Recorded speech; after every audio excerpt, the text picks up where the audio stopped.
2 years ago, the Maine Maritime Mariners came to Elliott Field as heavy favorites, and it was a 46-44 shootout that Fitchburg State won. My question, Joe Tridello, is this: will history repeat itself today?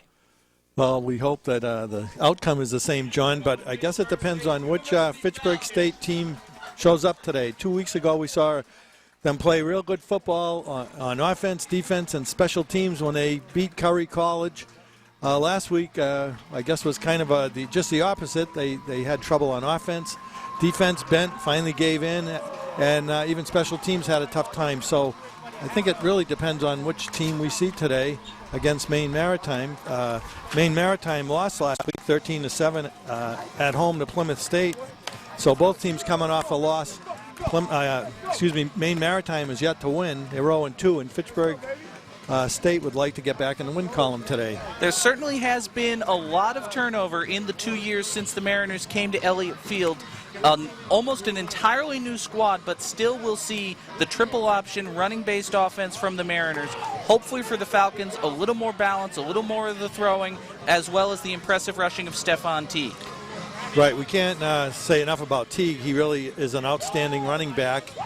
Maine Maritime, as you said, they don't throw the ball much. We were looking at the stats. They've thrown, 13 times? I don't recall, but they've only completed 14 attempts on the season, yeah. 4 completions. So I think Fitchburg State knows what they're in for, as we see the captains taking the field for Fitchburg State. Captains for the Falcons are 91 Jesus Moore, 55 is Bob Booth, returning from injury this week, 23 Stephon Teague, and number 42 Alex Alcala is today's game captain for the Fitchburg Falcons. For Maine Maritime, captains are Joel Chadbourne, Tyler Chamberlain, and Matt Hebert.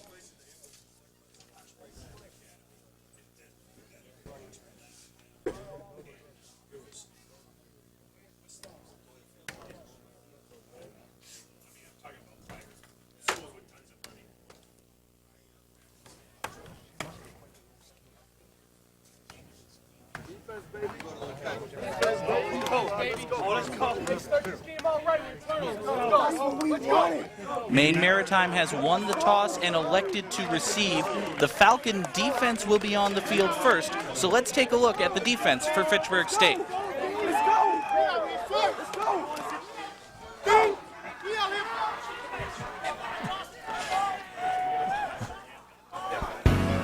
Eric Anastasio, Topsfield, Mass, kicker. Jesus Moore, Lawrence, Mass, defensive end. James Brought, Attleboro, Mass, D-line. Tony Lewis, Medford, Mass, D-line. Joe Sasso, Melrose, Massachusetts, outside linebacker. Isaac Torres, Bronx, New York, safety. Tyree Osby, Fitchburg, Mass, safety. James Mullen, Worcester, Mass, defensive end. Teron Seaforth, Lynn, Massachusetts, cornerback. Tevin Bienemy, Swansea, Mass, cornerback. Lee Barksdale, Hudson, New York, middle linebacker.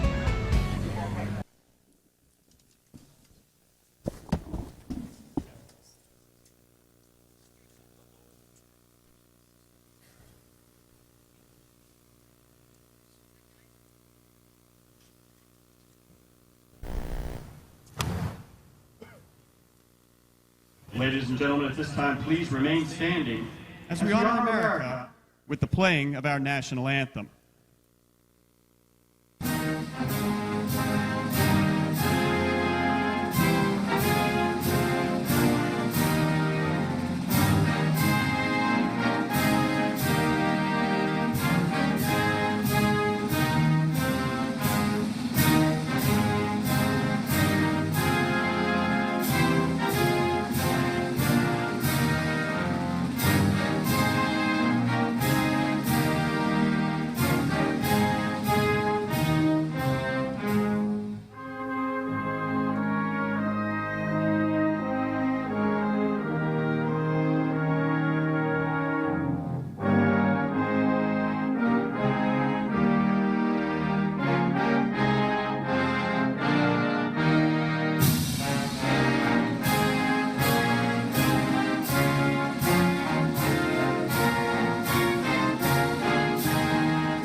We mentioned at the beginning Alex Alcala was the game captain for Fitchburg State, and Joe Alcala has really done it all on defense for the Falcons this year.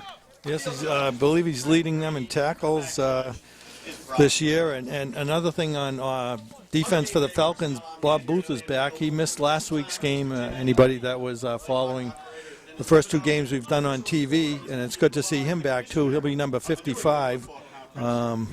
So hopefully the Falcon defense will be a little stronger this week.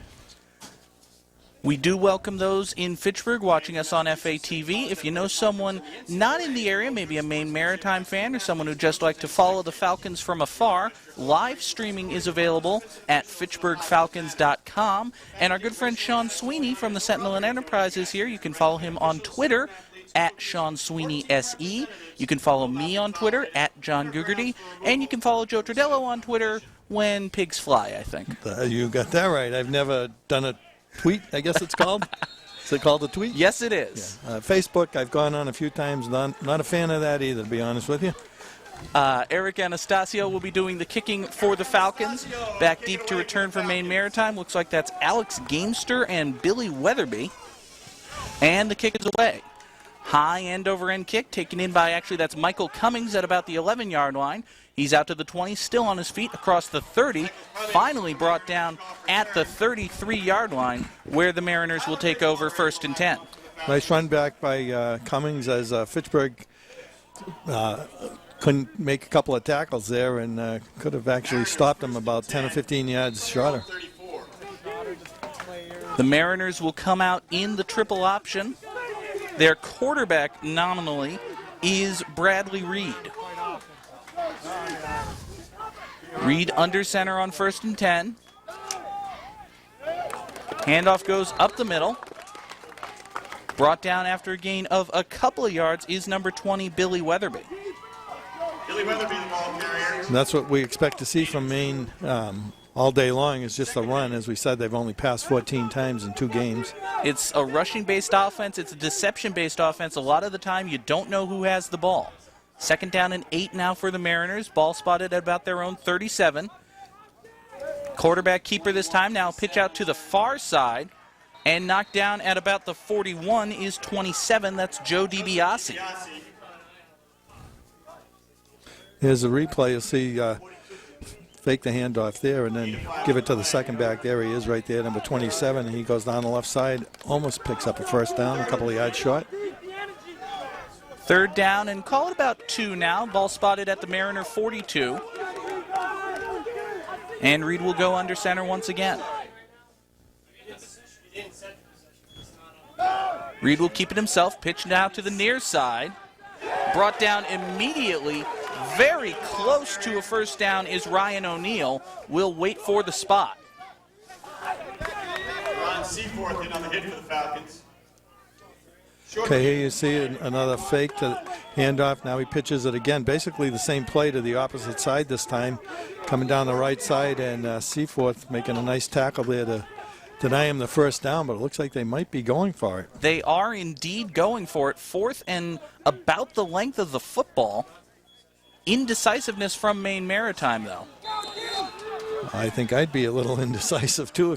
If you don't make it, you're giving Fitchburg great field position. On the other hand, it is 4th and less than 1. Honestly, I like the decision to go for it for the Mariners. I agree with you. Reed will keep it himself, lunges forward. He looks to have gotten right to the 45, and that is enough for a Maine Maritime 1st down. Yeah, Fitchburg had a chance to get him in the backfield as we watched the replay, but Moore can't tackle him right there, and another person had him by the leg there and broke the tackle. Good job. Jesus Moore read the play-action fake well, but could not bring down Reed before he got the 1st down. 1st and 10 Mariners at their own 45 now.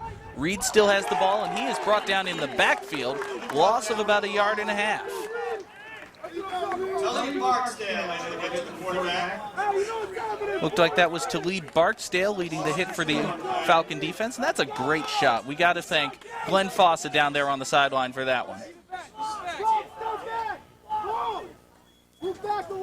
2nd down now and about 12 for the Mariners. They need the 45 of Fitchburg. Reed will go under center. Handoff goes to the up back. That's Weatherby. He's across midfield, it looks like, and spotted at the Falcon 48.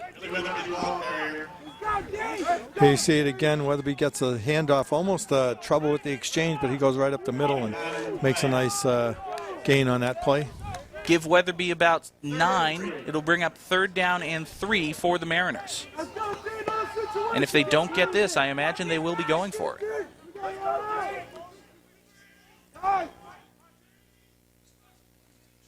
Handoff to Weatherby up once again. He's across the 40 and brought down at about the Falcon 38.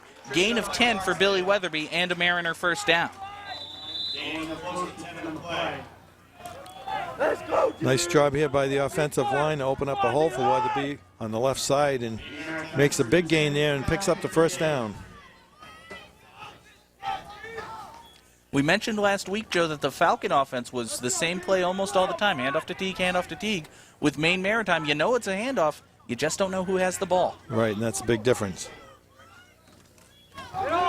Weatherby, the ball carrier once again, hit at the line. Lunges forward, gains about 2. Good second effort there by Billy Weatherby. It's a replay, and it looks like he's going to get stuffed at the line, and good job there to get a couple of yards out of nothing there. Good work by Weatherby to get out of the hit by Barksdale and pick up a couple of yards. 2nd down and 8 now for the Mariners at the Falcon 36.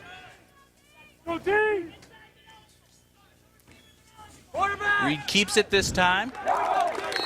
Hit at the line, picks up a couple once again, and it'll bring up 3rd down and about 6.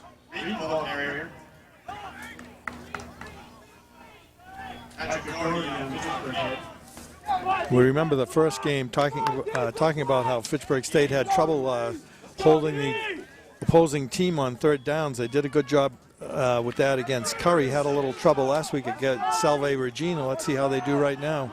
3rd down and 6 for the Seahawks. Option pitch goes to the left side. That's DiBiase. He's across the 25 to the 20 and knocked down out of bounds at the 19-yard line. Looked like a Falcon defender might have slipped down on the outside there as he watched the replay. Here's the pitch. And right down the left sideline there, and nice run as you see the Falcon getting up, and they don't get him down until a big gain and a first down. Gain of about 24, 1st and 10 for the Mariners at the Falcon 18.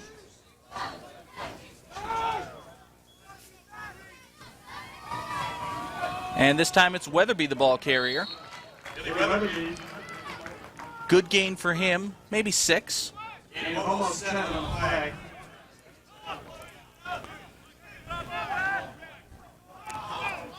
Maine Maritime doing a good job of moving the ball here, John, especially when you know it's just going to be a run.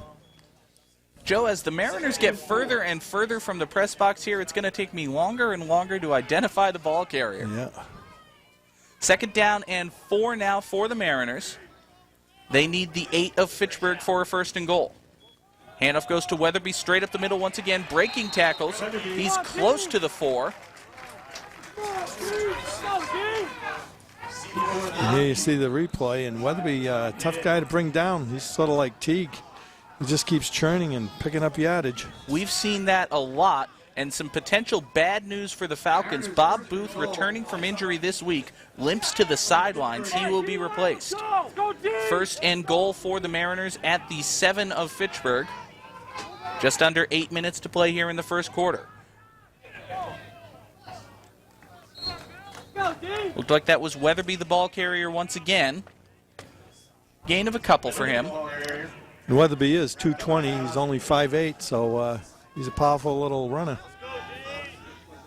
Let's go, D! Let's go, defense! Let's hear it! Let's go, D! Let's go, D! Mariners come out with 2 wide receivers this time. Shane Sullivan and Jordan Heavey. First time we've called their names. 2nd down and goal now. Rush straight up the middle, and that is good for a Maine Maritime touchdown. I believe that was Weatherby that carried it in.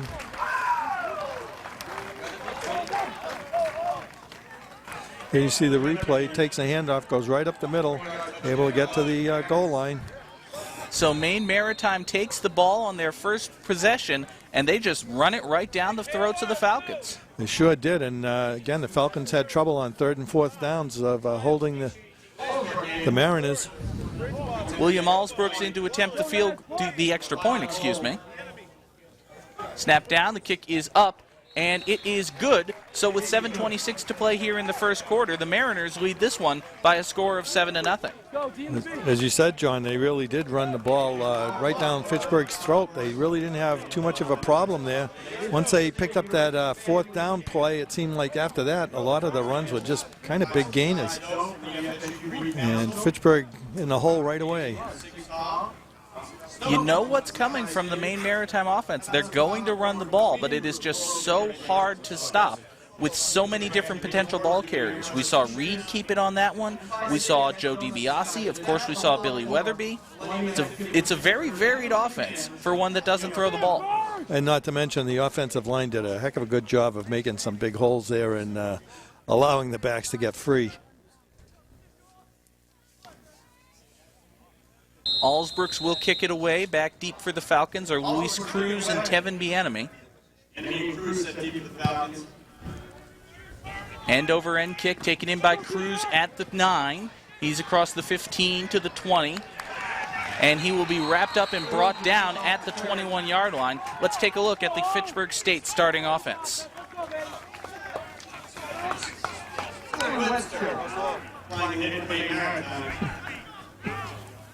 Stephon Teague, Fitchburg, Mass, running back. Christian Lopez, Bronx, New York, quarterback.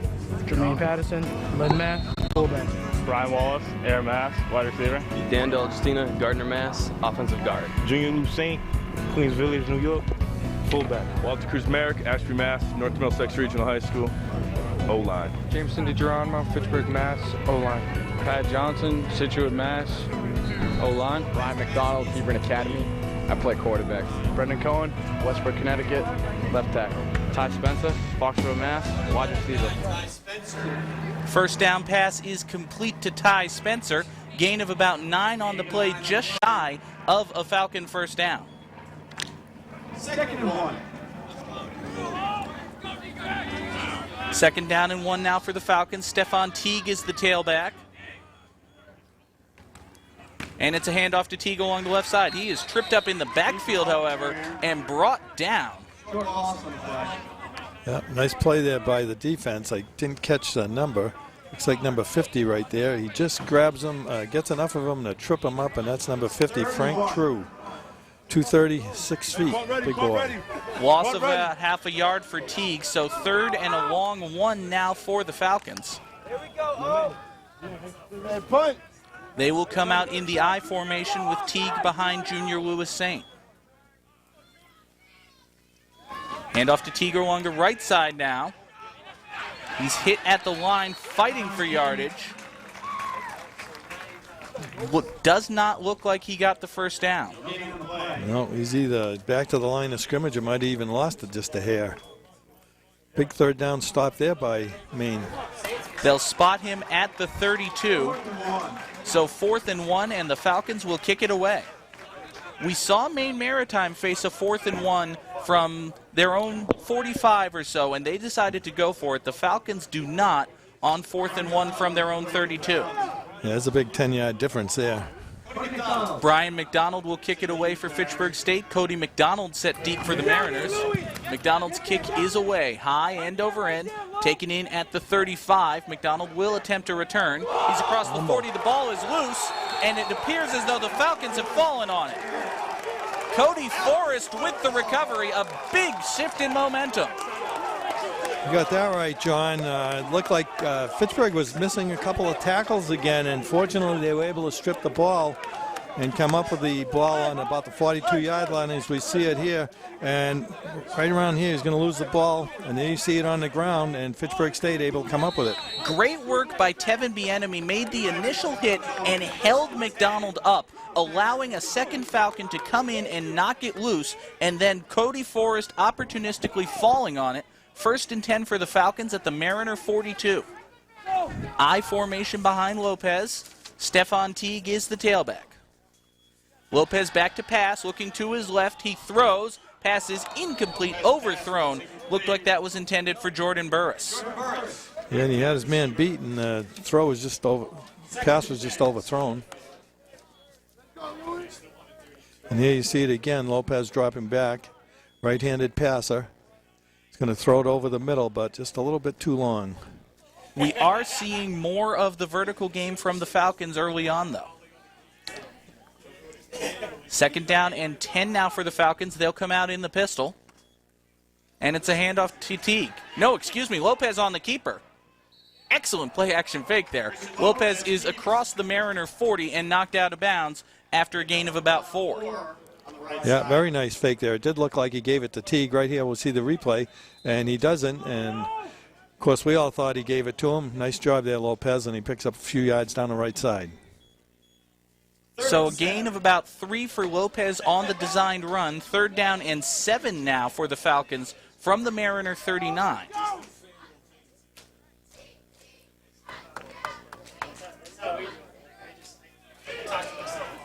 Lopez needs to fix his shoulder pad at some point. Stephon Teague is the single back behind him. In motion to the far side goes Jermaine Patterson. Lopez back to pass. He is under trouble, and he is sacked. Hit immediately. Looked like that was Joel Chadbourne, the senior captain, on the hit. He is the leading tackler for the Mariners. He got right in on that play. Here you'll see it. He blitzes and comes right into Lopez's face. Nothing Lopez could do on that play. Chadbourne just came in unblocked. So once again, the Falcons will kick it away.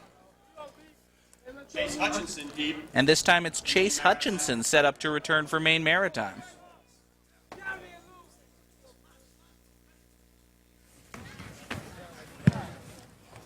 McDonald's kick is away.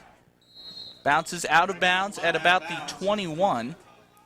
Good directional kick by McDonald, not allowing Maine Maritime to have a return. I thought he shanked it a little, but I'm not sure. But Fitchburg unable to take advantage of the fumble by the Mariners, but I like that Fitchburg is at least trying to pass and run here, and just hasn't been able to get a big drive going, but hopefully that'll change before the day's over. They spot the ball just inside the 20. The Mariners will take over there 1st and 10. Option pitch to the near side this time. Hit immediately and brought down. That was Ryan O'Neal on the carry. Good job there by the defense by Boxdale as we see the replay coming down the right side. And Boxdale comes right in here and boom, brings him down. Gain of about 2 for O'Neal, so call it 2nd down and 8 now for the Mariners at their own 22.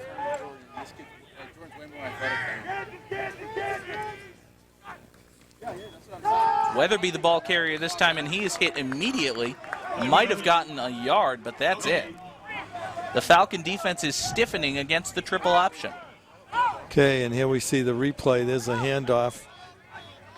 And Weatherby, who's made some good gains, unable to do so here. Now another big 3rd down for the Falcon defense. 3rd and 7. Let's see if they can hold them here. 3rd down and 7 for the Mariners. They will bring in Jordan Heavey as an extra receiver. Shane Sullivan heads to the sidelines. And Reed will go under center. Handoff to DiBiase running to the far side. Across the 25, cuts back. He's very close to a 1st down. They'll give him forward progress to the 31, and that's a 1st down for Maine Maritime. Nice play there by Maine. Start in one direction and then reverse it and go over to the left side. Pick up the 1st down. Here you see the replay. Going to look like they're coming right, and they hand off and give it over to the left side and come right down the sideline and just able to pick up the 1st down. Another big 3rd down play that Maine Maritime converts. 1st and 10 Mariners at their own 31. Just under 2 minutes to play here in the 1st quarter. Reed on the keeper this time. He's across the 35. Brought down at the 36 after a gain of about 5. Reed's a sophomore, goes 6 foot 161 out of Belfast, Maine. 2nd and 5. Back up, back Second down and 5 now for Maine Maritime.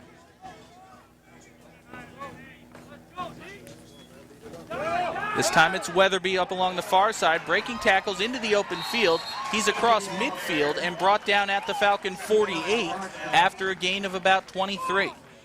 Another nice run by Weatherby. Here you see the handoff. It's going to go down the left side. Missed tackle there, as you said, John, and another missed tackle. Well, I guess he got him there and able to bring him down, but not before he got a lot of yardage. Fitchburg is not making the tackle on the initial hit so far in this game. Mark him down at the Falcon 48. First and 10 Mariners from there, and flags come in. First penalty of the game.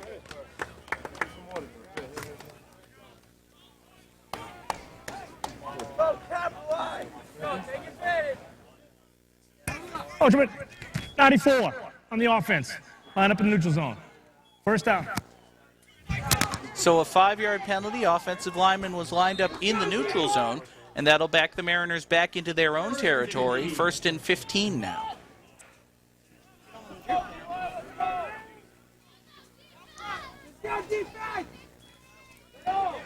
Reed will pitch it to the far side. That's DiBiase, the ball carrier. He's across the Falcon 40, still on his feet. Dives forward. Very close to a first down. Doesn't look like he has it, but it's a gain of about 14 yards. Here you see the replay. Fakes a handoff again, then pitches it out as they've been doing. Go down the left side once again. And finally Fitchburg able to bring him out of bounds. But nice runs here by Maine, unfortunately. 14 yards on the carry for Joe DiBiase. Call it now second down and 1. Weatherby straight up the middle. He has a first down, and they'll spot him at the Falcon 35.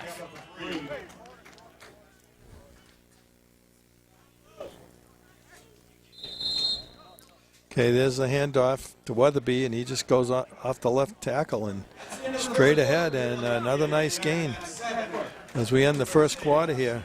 John? And really, Joe, aside from the turnover on the punt, it has been all Maine Maritime.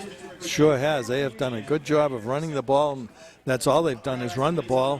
Fitchburg can't stop them, and they've had some, Maine Maritime has had some nice gains. Got to give credit to that offensive line. They're opening up holes and just blowing Fitchburg State's defense right off the ball. And they have no answer for him right now. And really, Joe, the Mariners have not had that good field position. There we are. That's one of the advantages of having a sideline camera. We're on TV. How about that? Oh, well, we don't want that. Yeah, they put that pole right in front of us for very good reason. Yeah. In fact, they just built it. But, yeah, we see that the offense is still struggling. I mean, they moved the ball a little bit, but not. I don't even know if they got a first down, actually. But they had a chance with the fumble recovery. But now the defense is having their problems, too. As we said, that was last week.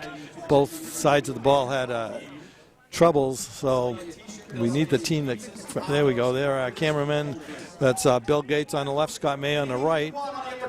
We need the Curry game offense and defense to come out.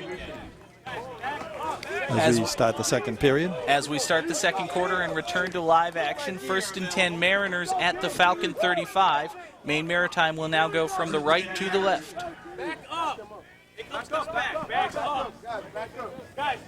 Reed will pitch to the near side. The ball is loose. And Fitchburg has recovered again. This has been a problem for Maine Maritime all season, Joe. Coming into this game, they had lost 7 fumbles, and already they've lost 2 more. And as you were saying that, I thought of that myself as we were reminded of that before the game. And here you'll see the pitch out, but right before he even got the ball, he's tackled by the Fitchburg defender. And Fitchburg able to come up with the ball, and that's been their bright spot today, is recovering 2 fumbles. Now let's see if they can take advantage of this. Ryan O'Neill had never had a chance really even to hold on to that one. James Mullen winds up falling on the loose ball. Falcons will come out in the pistol, first and 10 at their own 44.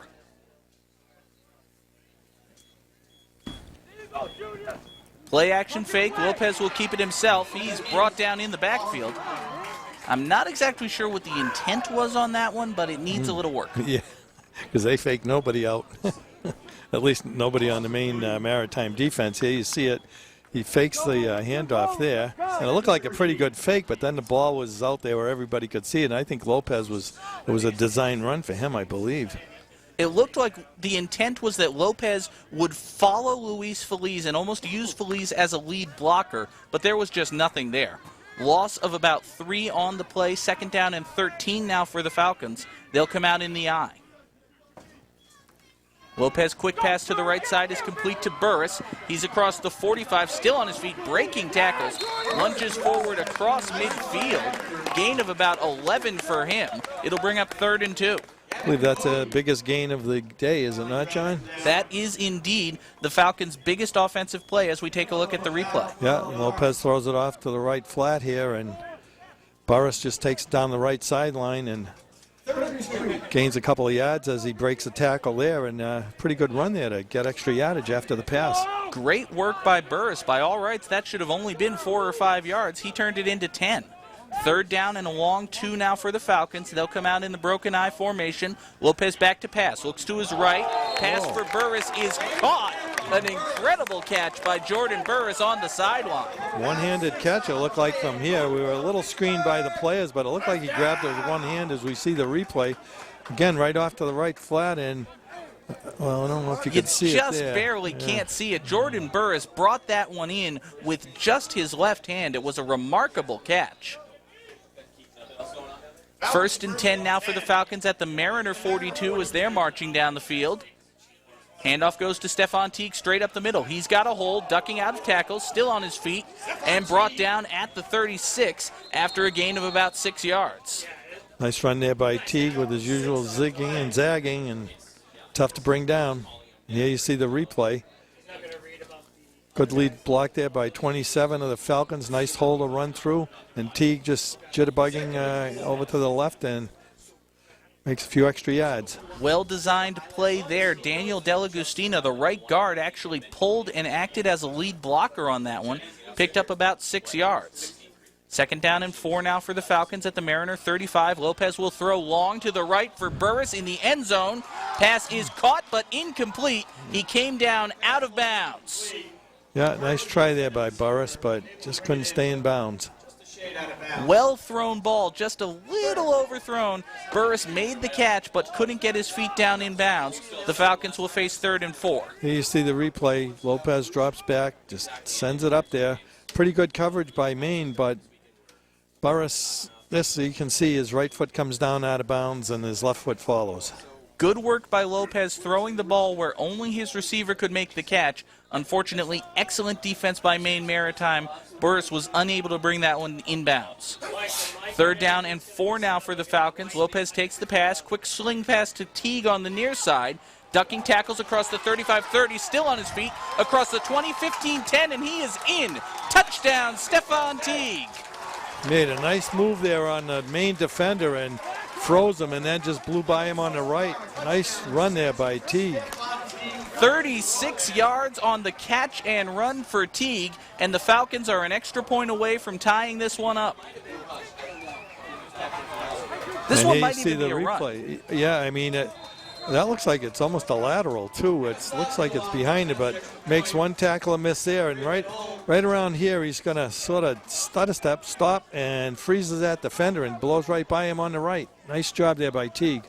Eric Anastasio will attempt the extra point out of a hold by Greathead. Kick is up and good. 12:18 left to play in the first half. We are all tied at 7.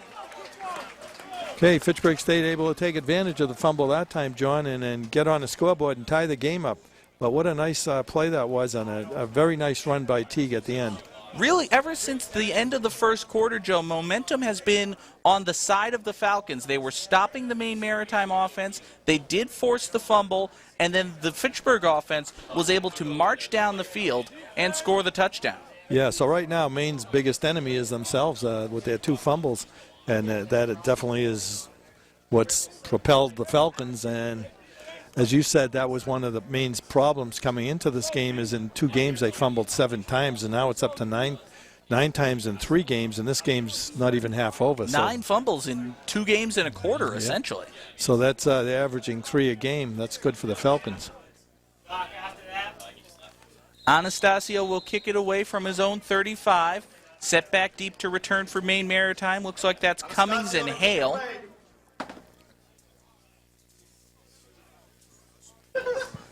And Anastasio's kick is away. High end-over-end kick taken in at the goal line by Cummings. He'll bring it out. He's across the 20, plows forward, and is brought down at the Maine Maritime, 24-yard line.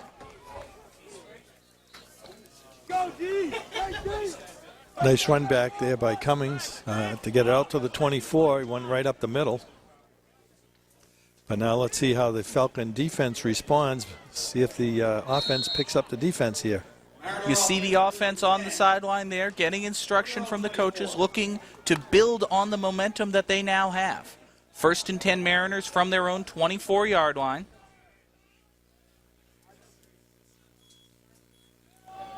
Looks like it's Weatherby on the carry, but he gets nothing.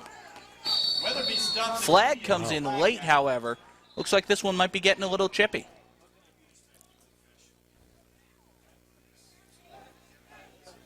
We will await the official signal. Dead ball. Personal foul. 8 on the defense. 15 yards from the end of the run. First down. It's not a good play there by Torres for the Falcons after they stuffed the play and now give him a first down. All the momentum in the world going the Falcons' way, and then, frankly, a dumb penalty, a late hit, hands the Mariners 15 yards and a first down. Reed on the keeper this time. He's across midfield into Falcon territory, brought down at the 44 after a gain of about 16. Farron Davis made the hit there for the Falcons. He was actually on the field after replacing Alicia Torres. As we watch the replay, and Reed goes over the right, down the right sideline. Nice run there by Reed. Give him 16 yards, 1st and 10 Mariners at the Falcon 44. Reed on the option pitch this time. Running to the near side, brought down at the 40. Looks like 21 Chase Hutt. Was that? No, 27 DiBiase, on the carry. And Seaforth with the hit. You see the replay. There's DiBiase getting a pitch right there, and now you'll see Seaforth come up and greet him. One thing I've noticed, Joe, with the Maine Maritime offense, whenever DiBiase gets the carry, they're running to their left. And the same thing is true of Ryan O'Neal. They're always running to the right when they give it to him. You'll have to talk to the coaches when this game halftime comes. As you see that play going to the right side. That follow your, was that O'Neal? It certainly did. Just as we said that, Ryan O'Neal gets the pitch to the right side. The Falcons were able to sniff it out. And here you see the replay. So, John, we know where you're going to be at halftime, talking to the coaches, straighten them out. I'm just saying. I'm not saying. I'm just saying. 3rd down and 7 now for the Mariners. And that was Bieniemy that wrapped up DiBiase on that play. Maine Maritime needs the Falcon 34 for a first down. Reed will go under center. Looks like Weatherby on the carry is hit immediately.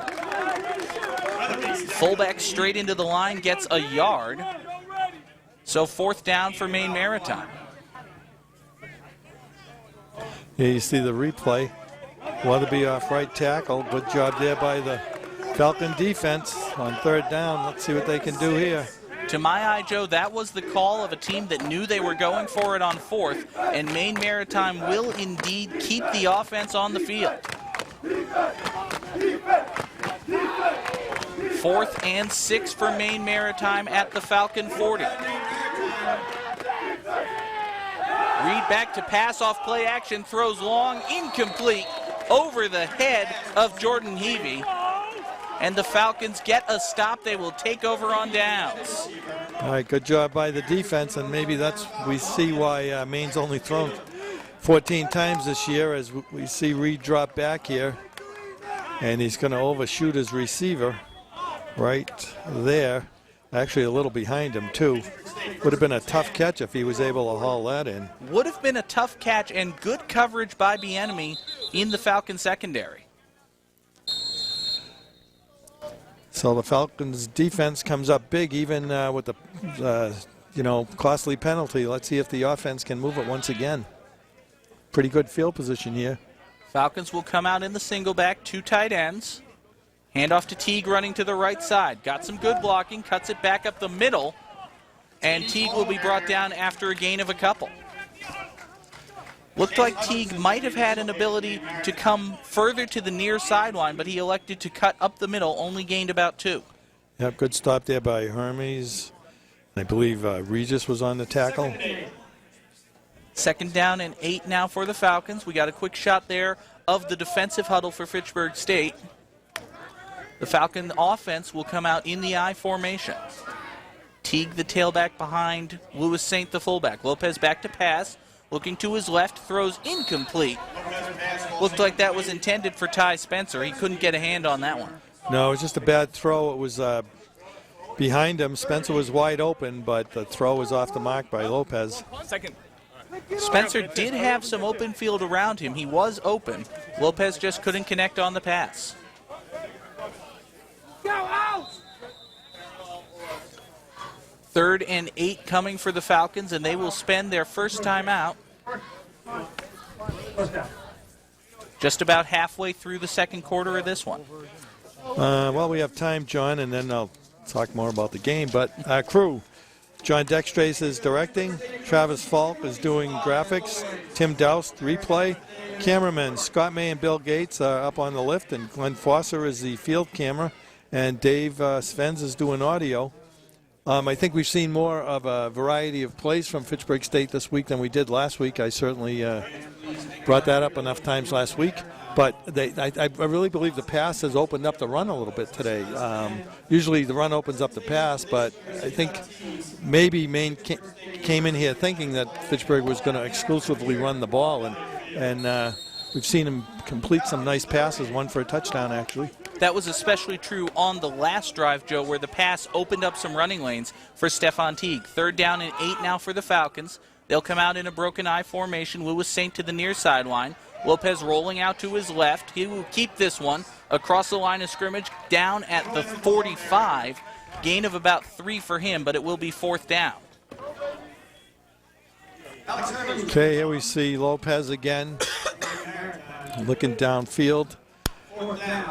Voids a tackle here and finally just brings the ball in and decides he's going to keep it and gets a few yards. So not a bad play there by Lopez. 4th down for the Falcons. They will kick it away. McDonald will be kicking to Chase Hutchinson. McDonald's kick is away. It is a good one.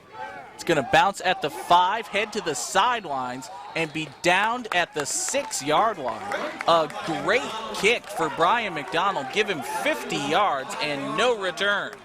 And that's the weapon that Fitchburg State used to pin Curry inside their 10-yard a few times, and that changed that whole game around. And the one thing I've noticed with McDonald's kicks, when he kicks them inside the 10, they seem to have backspin on him and come away from the end zone so they don't bounce in the end zone on him. That happened against Curry. What a great kick. McDonald's kicking has certainly been an asset for the Falcons. Maine Maritime will take over 1st and 10 at their own 5.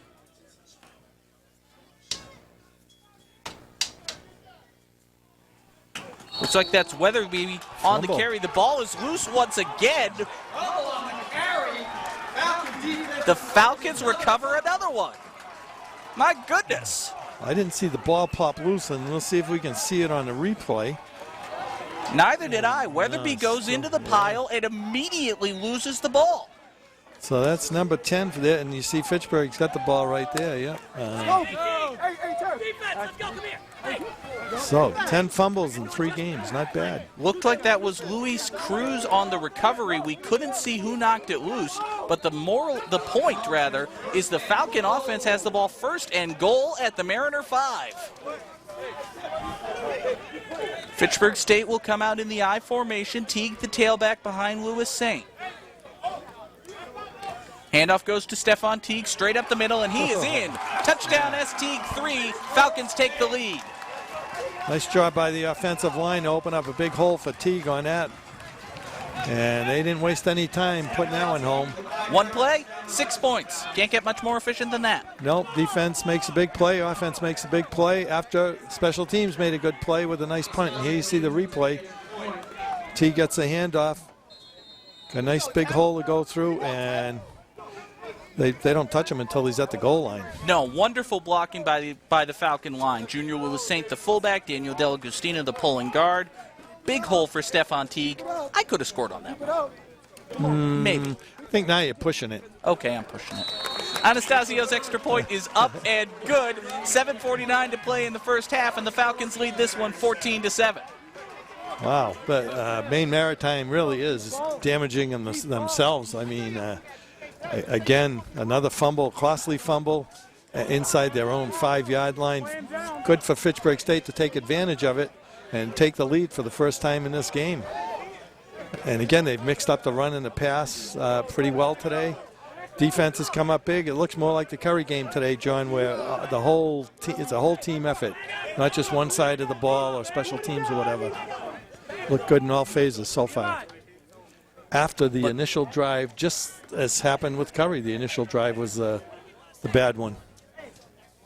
The operative word, though, in those the operative words, so far. There is, after all, still 2.5 quarters to play in this one. Sure, plenty of time left for Maine to get their act together and put some glue on their fingers. They need to break out the old stick 'em, right? Yeah, I mean, that's what's killing them. Anastasio's kick is away, high end-over-end kick, taken in at the goal line by Cummings. He'll bring it out. He's across the 20 and driven down. Almost looked like Tyler Bridgewater gave him a DDT on that one. Yeah, nice tackle there. Met him head on and took him right down. So now we'll see if Maine has done anything about holding on to the ball as we see the big crowd here. As it's a homecoming weekend, I believe.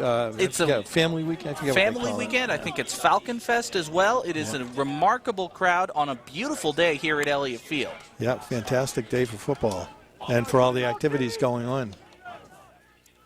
1st and 10 Maine Maritime at their own 24. Straight up the middle is Weatherby. He's out to the 30, gain of about 6. 2nd down and 4 for the Mariners.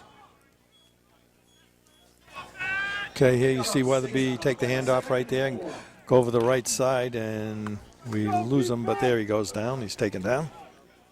2nd down and 4 for the, the Mariners. I almost said Seahawks. Seahawks were last week. Yep. Reed keeps it, and he gains about 2. 2nd week in a row that we've had a team that could have been from Seattle. That's true, yeah. One baseball, one football, right, as we see the replay over the right side. Bring up another 3rd down for the Fitchburg defense. If they can hold them here, they get pretty good field position. 3rd and 2 for Maine Maritime. Reed pitches to the near side. Ball just falls at the feet of DiBiase. He's brought down near the initial line of scrimmage. I'd have to say that's a fumble with a recovery, right? I mean, you would think. I would think they would call that as we see the replay. As Reed is, I just sort of let it go as he was going to get hit. Not a good job of lateraling the ball, and we see Weatherby pick it up, and he has nowhere to go. Fitchburg able to hold on 3rd down. Reed had Patrick Doherty barreling in on him, just got rid of that one. Nothing really that Joe DiBiase could do about it. We have a Maine Maritime player down on about the 45-yard line. I can't see his number. I don't know what happened. I did not see it. Did you? No, I did not see anything. That does explain the stoppage in play, though.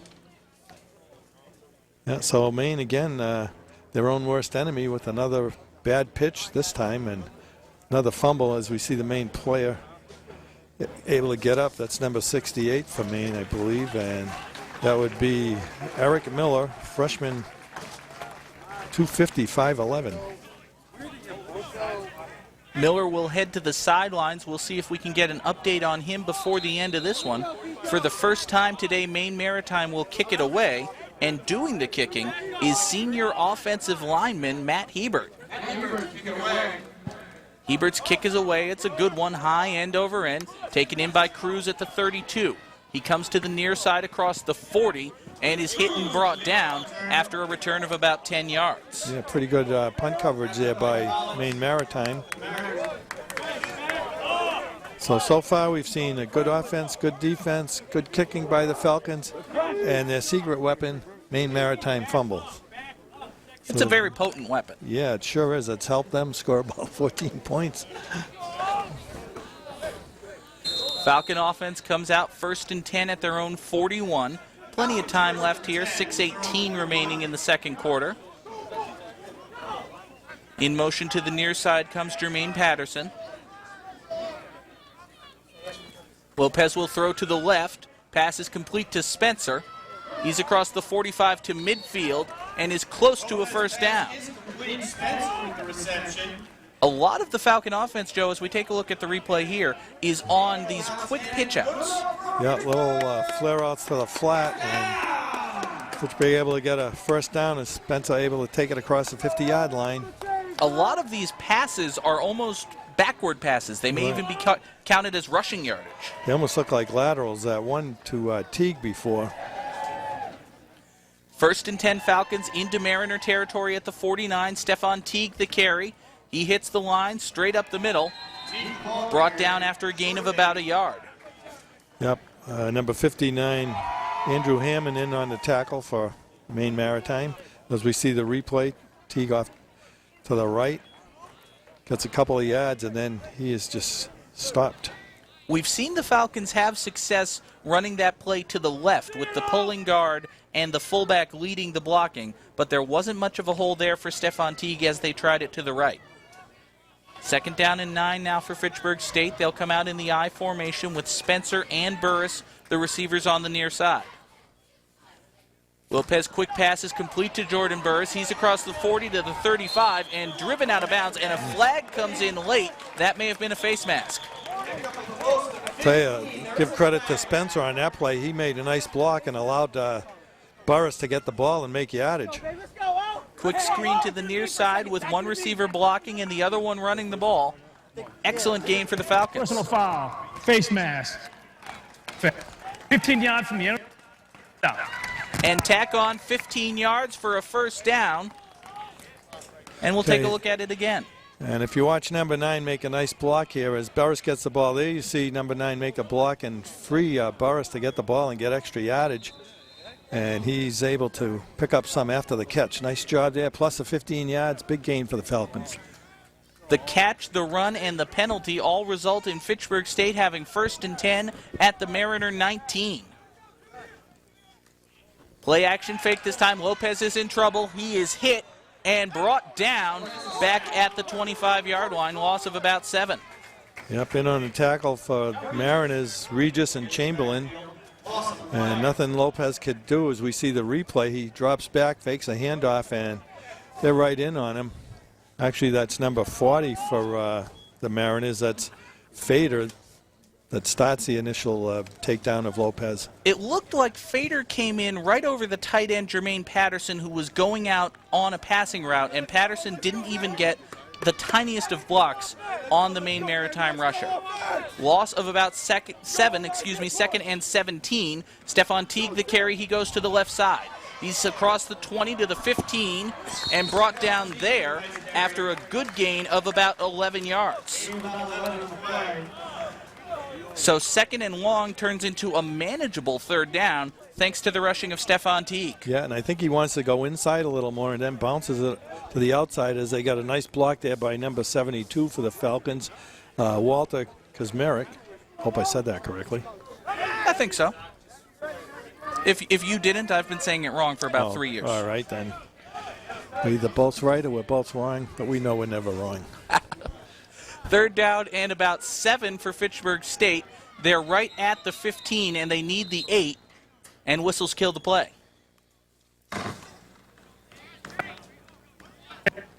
Second charge timeout. Falcons take their 2nd timeout of the first half, so they have 1 remaining with 3:20 to play here in the second quarter.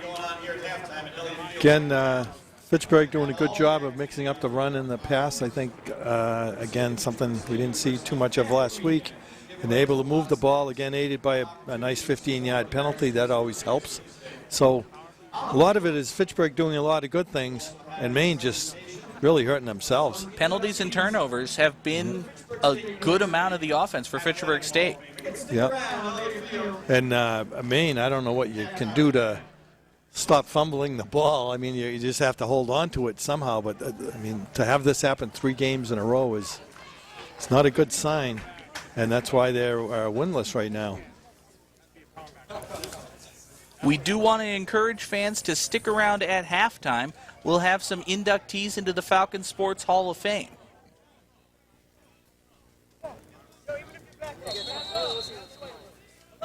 Back to football now. 3rd down and about 7 for the Falcons. Teague, the tailback, in the eye. Lopez will throw to the right. Pass is complete to Spencer. He's at the 15, the 10, dives for the pylon, and he is in. Touchdown, Falcons. And Burris reciprocated on that and threw a nice block for Spencer to allow him to get into the end zone. So both receivers helping each other. And again, another little flare-out pass there, John. That's been working all day as we see the replay. Shoots it off to the right side to Spencer, and you'll see 7 as Spencer's going down the right side. Nice block there by Burris, and Spencer able to dive into the end zone as we see the extra point. Anastasio's kick is up, and it is good. 3:12 to play in the first half. Falcons lead this one by 2 touchdowns now, 21-7 Fitchburg State. Good job there by the Falcons of moving the ball. Again, as you said, it's that little flare-out pass that's really been helping them. And so far, Maine has been unable to stop it. And, of course, a 15-yard penalty.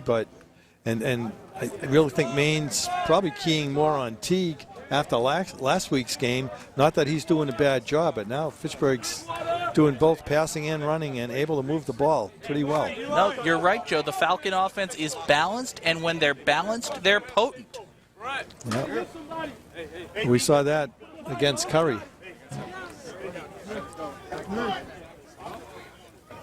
Falcon offense congratulating themselves on the sidelines. Still a lot of work to do in this one. 3:12 to play in the first half. Anastasio will kick it away. Hey, Doherty. Where's Doherty? Looks like that's Hale incoming, set deep to return for Maine Maritime.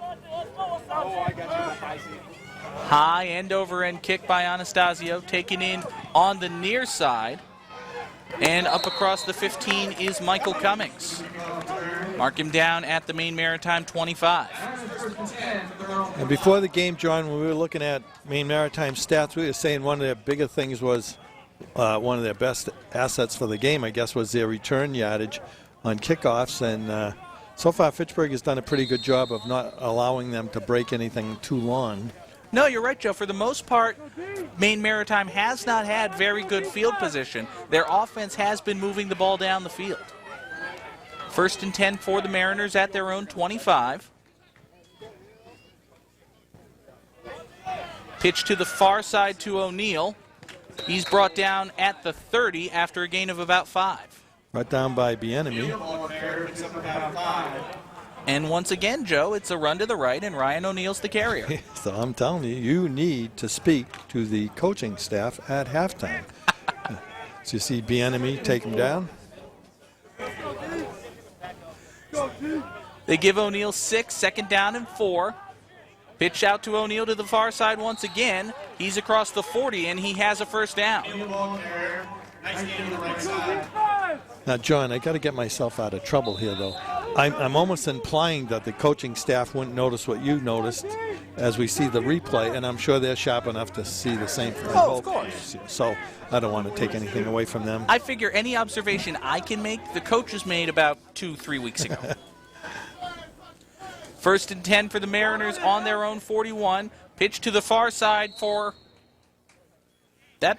Pitch went backwards and out of bounds, actually. Yeah, that's what I thought. It went out of bounds. Go, D! And they do have a hard time with these pitches. That's gotten them into trouble more than once today. Reed had gained about 3 yards before he made that pitch. It went backwards and out of bounds for a gain of 1, 2nd down and 9.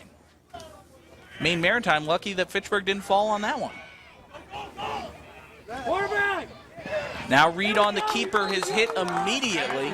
Might have gotten a yard. Yeah. James, boy, is it Virat? I guess you would pronounce it. Nice tackle there. James Virat in on the hit. Looked like Jesus Moore as well.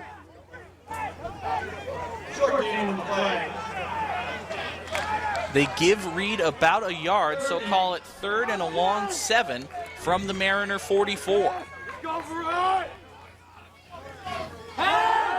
Play action fake, back to pass, throws, passes up, tipped and incomplete, just off the hands of Tevin Bieniemy. That was almost a turnover. What a great defensive play by Bieniemy. He came in at the last instant. He saw it all the way and tipped it. As you see the replay, Reed drops back. He's going to go on the right side. Bieniemy times this real well as the receiver looked open, and he's just out of the frame there, but tips it up and almost able to pick it off himself. I thought that pass initially was tipped at the line of scrimmage, but no, it was just not a very good throw. Maine Maritime will kick it away. Spiraling punt bounces at the 26. Cruz will pick it up and attempt a return. He's brought down at about the 25. The ball comes loose. I thought he was down, but we'll await the official signal. Yeah, I thought he was down too, John, but it all depends on what they Maine say. Maritime recovers the fumble.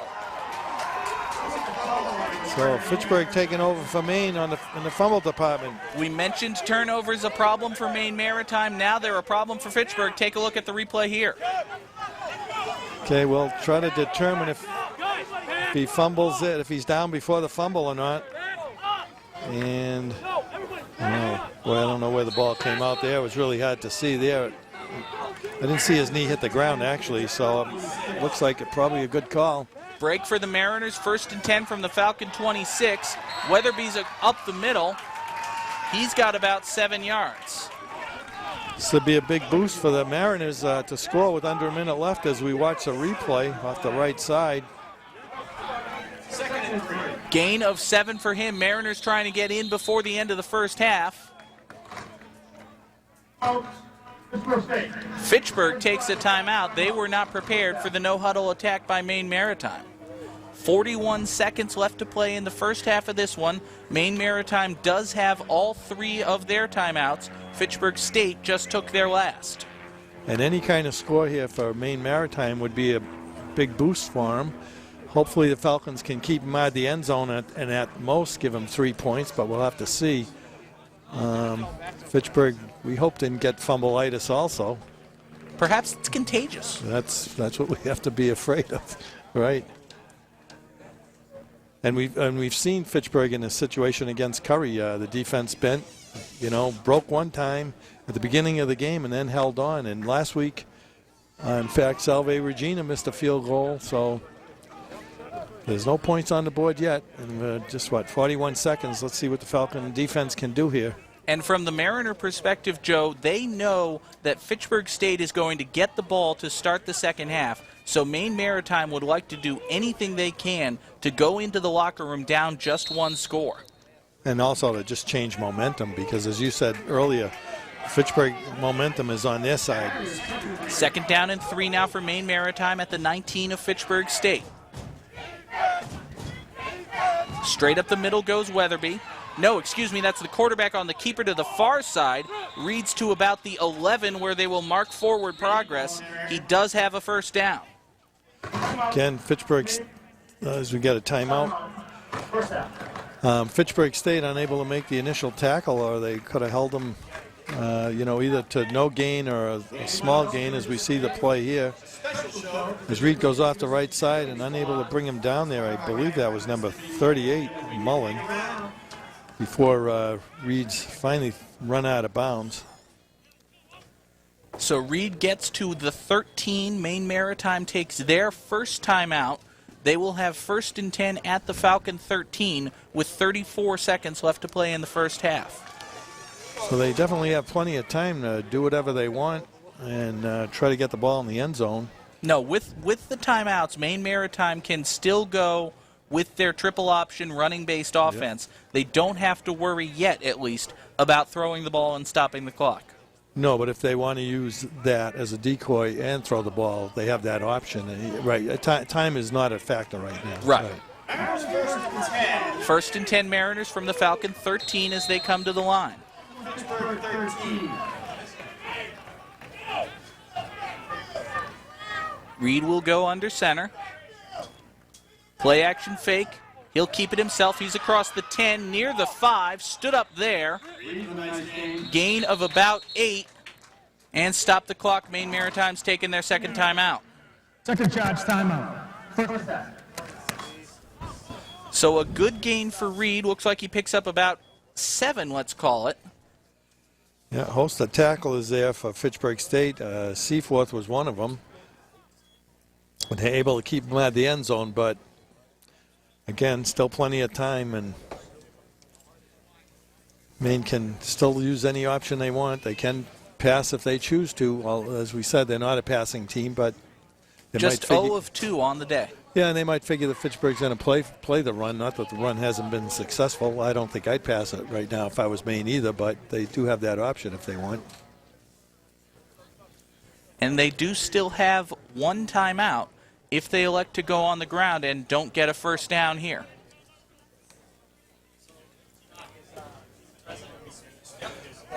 The only problem they would have then is if they wanted to go for a field goal. Well, I suppose they could spike the ball if it's. But no, you know. So we'll see what happens. Mariners come back to the line. 2nd down and 3 from the Falcon 8. Play action fake. Reed will keep it himself. Dives forward. They're going to spot him just inside the 5. That's not enough for a first down. So with 18 seconds to play here in the first half, Maine Maritime will take their 3rd and final timeout. Yeah, nice job by Alcala to wrap him up and not let him get the first down. As we mentioned, Joe, Alex Alcala has really been the leader in everything on the Fitchburg State defense, leading in tackles for loss, leading in sacks, leading in forced fumbles and fumble recoveries, and goodness, everything else for Alex Alcala. Yeah, you name it, he's done it. But here's the big play of the game now. And the weekend comes but once a year. Don't miss the opportunity to enjoy. Now if they run the ball and they don't get in with only 18 seconds and no timeouts, then they're in trouble. They would have to be very quick with the no-huddle offense. They wouldn't have time to get a kicking team on the field. So if they're stopped short of the first down, I imagine they'll try to hurry up to the line and go for it on 4th. They've put an extra second on the clock, so now 19 seconds left here in the first quarter as the Mariners come to the line, 3rd and about half a yard. Play action fake. Reed will keep it himself. Dives forward. There's a scrum. He has the first down, but not the touchdown. So stop the clock with 14 seconds, but they will roll it at the ready for play. Maine 1st and goal. 1st and goal, Maine Maritime at the 1. Handoff goes to Weatherby straight up the middle. He's hit at the line. He is not in. He is stopped, and we will end the first half with the Falcons leading this one 21-7. Wow. What a great defensive effort there by the Falcons to hold them out of the end zone. A great defensive stand at the end of the half. Falcons go to the locker room leading by 2 touchdowns and getting the ball. Momentum is certainly on the side of Fitchburg State right now. What a great job by the defense, and that was the whole problem. Maine had plenty of time, and they just somehow ran out of time, used their timeouts, and just couldn't punch it in. Good job by the defense, though. And we thought that would shift momentum, and no such thing. Maine Maritime's offense did move down the field, but they were unable to punch the ball into the end zone there at the end of the half. Joe and I are going to take a break. We encourage you folks at home to stay with us, though. We're going to have a halftime presentation. We understand some members, some Fitchburg State alumni are going to be inducted into the Falcon Hall of Fame. We certainly encourage you to stay with us here on FATV, on FitchburgFalcons.com. If you're streaming, we will be back for the second half here from Elliott Field.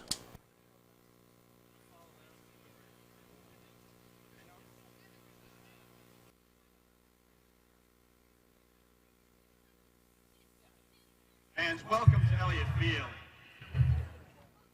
All of us us have witnessed tremendous growth in recent years here in the athletic programs at Fitchburg State. However, each year we take an opportunity to recognize those student athletes whose contributions in years past have provided the foundation for the excellence that we now all enjoy. There were 4 inductees this year, all in the Outstanding Student Athlete category, into the Fitchburg State University Athletic Hall of Fame. Amenemet Ashanafi, known in his playing days as DeAndre Freeman, class of 2002, inducted for football and track. Bruce Greeley, class of 1957, a soccer, basketball, and baseball standout, was inducted. Amy Kashevsky-Richard, class of 1994, outstanding athlete in field hockey and track. And finally, representing all of the inductees this year and present with us on the field, Mr. Armin Harushian, class of 1963, an outstanding student athlete in cross-country, track, and soccer. A 4-year outdoor track captain, a 3-year cross-country and indoor track captain, and a member of 2 New England Athletic Conference soccer championship teams. Ladies and gentlemen, to formally induct Mr. Harushian into the Fitchburg State University Athletic Hall of Fame, the president of Fitchburg State and the #1 Falcon fan, Dr. Robert Antonucci. Thanks, Rob. On behalf of the Fitchburg State University community, I'm pleased to induct Armin Harushian into the Hall of Fame. Class of 1963, soccer, indoor track, outdoor track, inducted this day in Fitchburg, Massachusetts, and congratulations to you, Armin, from the Fitchburg State University family. We congratulate you for what you've done. We wish you and your family the best for the future, and always stay one of our fans. Congratulations.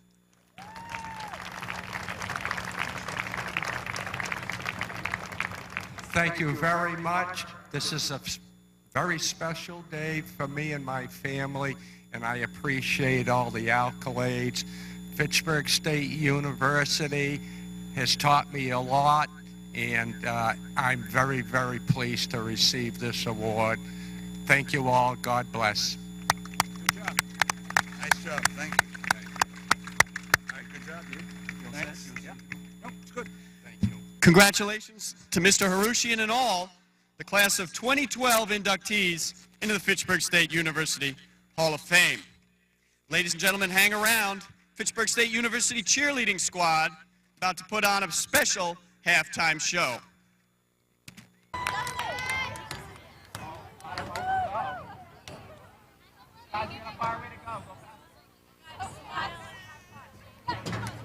Ladies and gentlemen, please welcome the Fitchburg State University cheerleading squad.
the Falcon offense takes the field once again to start the second half, leading this one by a score of 21-7, Joe, over the Mariners of Maine Maritime. Yeah, great job right at the end of the second period, as we said, of the Falcon defense not allowing Maine Maritime into the end zone. As we look at the stats here, too, John, Maine Maritime leads them all except for the score. 12 first downs to Fitchburg State 6. Total yards rushing 172. Total plays, offensive plays 43. With the big stat that's an even time of possession, 18 minutes, almost 19 minutes to 11. But the big one is fumbles. 4 fumbles, 3 lost. Fitchburg 1 fumble, 1 loss, which almost cost Fitchburg a touchdown. But Maine's fumbles have cost them about 14 points. The fumbles of Maine Maritime have cost them points. They handed Fitchburg State a touchdown. Offensively for the Falcons, Joe, it has been a more balanced attack. Christian Lopez, 6 of 9, including 1 pass which was actually ruled a backward pass, so it was a carry for Stephon Teague, 36 yards for a touchdown. And we will get ready to start the second half. Maine Maritime kick is away, high end-over-end kick, taken in by Bieniemy at about the 20-yard line. He's breaking tackles across midfield, still on his feet and out of bounds. They will mark him out of bounds at the Maine Maritime 49. A great return by Tevin Bieniemy to start the second half. Yep, and that's what we said was Maine's strength. As we see the replay, as Bieniemy comes up the left side, there's a missed tackle there. He breaks that one, and another missed one, and finally able to push him out of bounds. It was not a great kick by Allsbrooks. Bieniemy was able to come up, take it on the run, and get a really good return out of it. Falcons will come out in the I formation, 1st and 10 at the Mariner 49. Lopez back to pass, looks to his left, complete to Burris, breaking tackles at the 40. 25-20, still on his feet, 15-10, and brought down. They will mark him at the 10-yard line. Gain of 39 yards, 1st and goal for the Falcons. Brock Lawrence with a touchdown-saving tackle. Otherwise, Burris was going all the way. The Falcons are not messing around here. They want to go up by 3 scores now. And here you see Lopez drop back, Burris on the left side, and there's the missed tackle, and game-saving tackle by Lawrence right there. Otherwise, 7 more. 1st and goal for the Falcons at the Mariner 10. Stephon Teague, the tailback, will get the carry. Straight up the middle, hits the line. He is going to be brought down at about the 5-yard line. So 2nd and goal, Falcons from the Maine Maritime 5. Here you see the replay. 2nd and goal. Teague off the right side. Nice hold there by the offensive line. He just bounces off the tackle there and gains a few extra yards. Great blocking by the Falcon offensive line, especially Pat Johnson.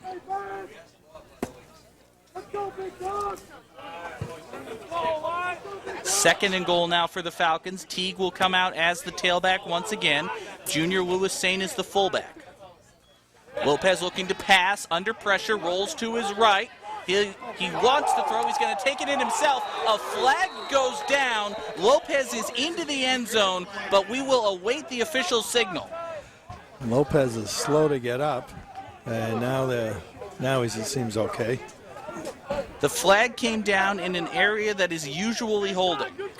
Lopez has a little limp in his walk there, but let's hope he's okay.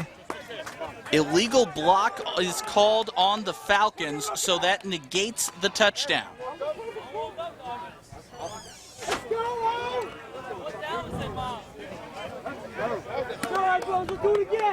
They will back it up 10 yards from the spot of the foul. A huge penalty. Call it now 2nd down and goal for Fitchburg State at the 18-yard line. Okay, Lopez seems like he's okay. Looks like he shook that off. He's definitely favoring his right leg, though. Mobile quarterback like Lopez, that could really impact his game. Handoff goes to Stephon Teague, running to the right. He's got a big hole. He's across the 10 to the 5, and just like that, right back near the goal line. 16 yards for Stephon Teague, and it will be 3rd and goal from the 2. Nice run there by Teague, and we have a late flag now. Late flag. That is a really late flag coming in. If that's against Maine Maritime, it's huge. Well, I don't think it'll cost them too many yards, will it? Cost them a first down.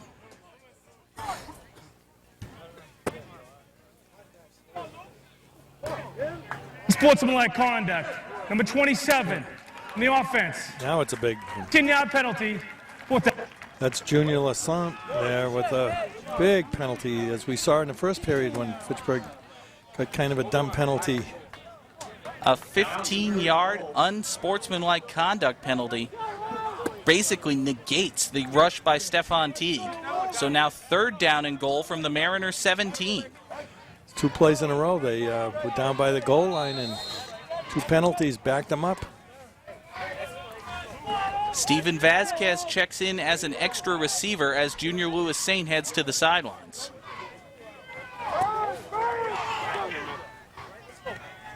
Vasquez will line up in the near slot. Now Jordan Burris comes in motion to the near side. Lopez back to pass on 3rd and goal, throws for the end zone for Burris, pass is tipped and incomplete. Off the hands of a Mariner, then off the hands of Burris, and the Falcons will face 4th and goal. I believe that was Fader that made a nice play on the ball and broke up the pass. So you see Lopez drop back. He'll throw it down the left sideline. Let's see if we can see it. And just right there, you saw the end of it. And the play was knocked down there. It was actually, I believe, 28 for Maine, Tom Druin. Eric Anastasio on to attempt a 35-yard field goal out of a hold by Tyler Greathead. And motion before the snap. Flags come in, back him up another 5 yards. A little sloppy here at the beginning of the 3rd period for Fitchburg State. Offense had a golden opportunity. First 71. Pete, 4th down. 1st and goal from the 10. They had a touchdown run called back because of a block in the back. They had a 16-yard run called back. Now Anastasio will attempt a 40-yard field goal. Try to get some points on the board and make this a 3-score game. Snap is down. Anastasio's kick is up. It has the distance, and it is no good. Wide to the right. Well, Fitchburg State just passed up a good opportunity there, as you said, with the penalties. So Maine Maritime has been hurting themselves with fumbles, and now Fitchburg State decided we'll do it a little differently, and they've used penalties to shoot themselves in the foot.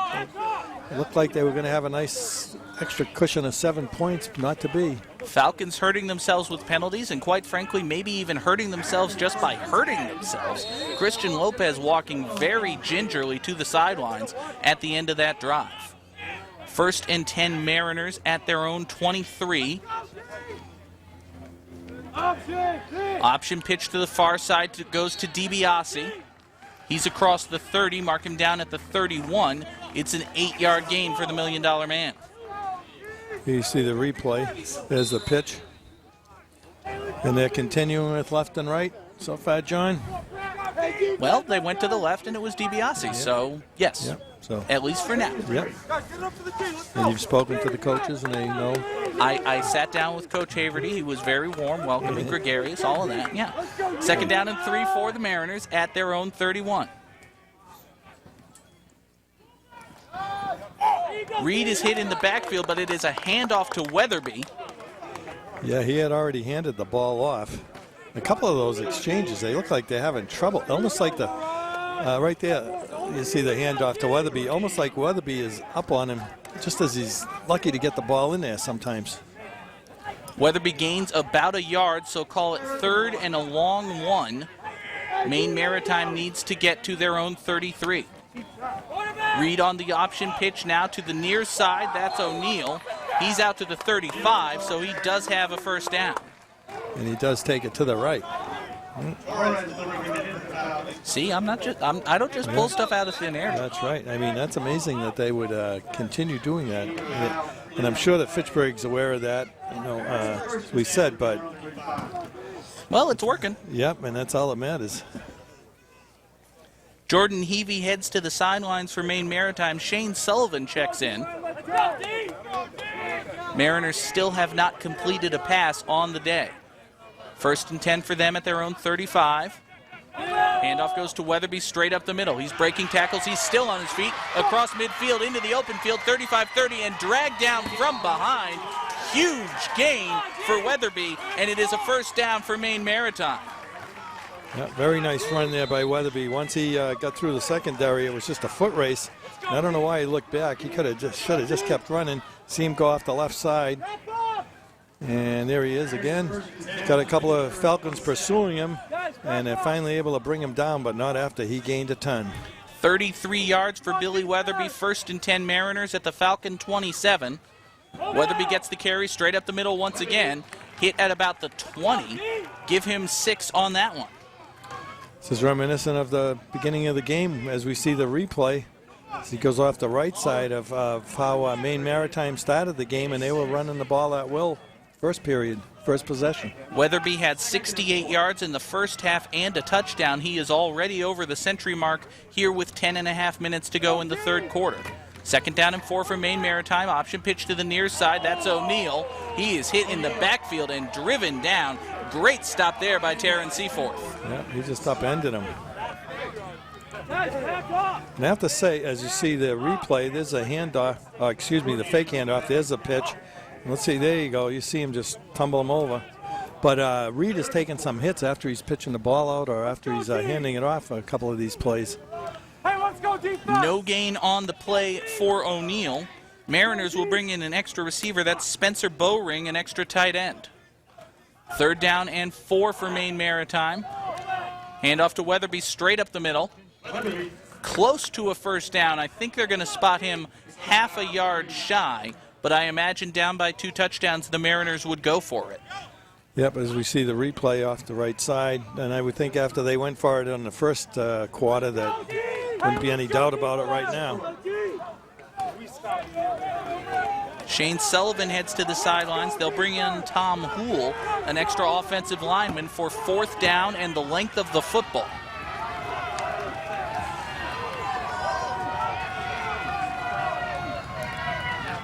And it's Weatherby straight into the middle. It's going to depend entirely on the spot. He appears to have gained about half a yard, and they only needed about half a yard.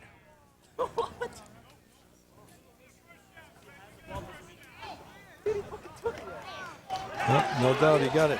They didn't even measure.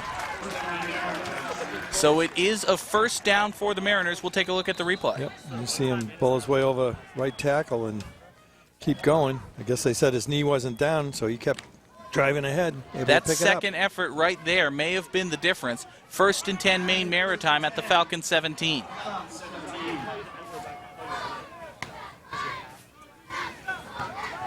Confusion in the backfield. Reed still has it, and he is brought down. Yeah, I think, as you said, confusion. It was like, who am I giving the ball off to? There was nobody there. He looks left, nobody there. Then he gets hit by his pulling tackle, a guard, and just had to eat the ball at that point. Loss of 2 on the miscommunication. Looked like it was probably the back that was messed up there, John, as you had somebody pulling to the left, and looked like that was where the play was going to go. 2nd down and 12 now for Maine Maritime, backed up at the Falcon 19. Reed has the ball once again, and he is brought down once again. Good job there by number 51 for Fitchburg. That's Patrick Doherty. He held him up and then able to get some help and bring down Reed before he could get out of the backfield. The Mariners have had success with the option pitch, and they've had some success with Billy Weatherby straight up the middle. But when the quarterback, Bradley Reed, is keeping the ball, they are not moving the ball very much. Loss of about a yard on that one. So as we duck under halfway through the third quarter, 3rd down and 13 for Maine Maritime. They're at the Falcon 20. They need to get the 7 for a first down. Reed rolling to his left. He will pull up, look to throw, but he is driven down. Alex Alcala says, no, you will not do that in front of me. Man, he did not give him a chance to set his feet. As you see Reed rolling out to his left, you're going to see Alcala just drill him. Reed pulls up right there, looks to throw. Nothing he can do. He can't even set his feet. Loss of a couple more on the sack. So 4th down and 16. Maine Maritime will kick. About a 39-yard field goal for Alsbrooks here. Snap down, kick is up, and it is no good. Wide to the right. So teams trade missed field goals, and that situation certainly favors the Falcons. Halfway through the 3rd quarter, still leading this one by 2 touchdowns. Yep, so again, they're able to keep Maine Maritime off the board and keep momentum in their favor. One thing you mentioned, John, how Maine can run left or right, and they've had success. And on the other side, Fitchburg State, it seems their success has been passing in the flat, left or right. Falcon offense comes back out onto the field, 1st and 10 at their own 23. Christian Lopez is under center. Handoff goes to Stephon Teague to the near side, hit and brought down in the backfield. Teague did not get back to the line of scrimmage, loss of about 2. Here you'll see the replay. A nice job there for Maine Maritime by number 44, John Regis, not allowing Teague to get going. They mark Teague just inside the Falcon 20, so call it now 2nd down and 13 for Fitchburg State. I formation behind Lopez once again. Teague is the tailback behind Junior Lewis Saint. Lopez back to pass, looks for Spencer on the right. High pass, but it is brought in and brought down at about the 26 after a gain of 6 is Ty Spencer. Yep, nice job by Spencer to go up and get that ball. He knew he had a man on him and he was going to get hit. As you see, Lopez drop back. And Spencer went high up in the air. He couldn't really see it too much there, but nice job. And I might mention that Lopez looks like he's okay now. He doesn't seem to be limping anymore. No, we mentioned Lopez was favoring his right side after the last drive. He appears to be moving better.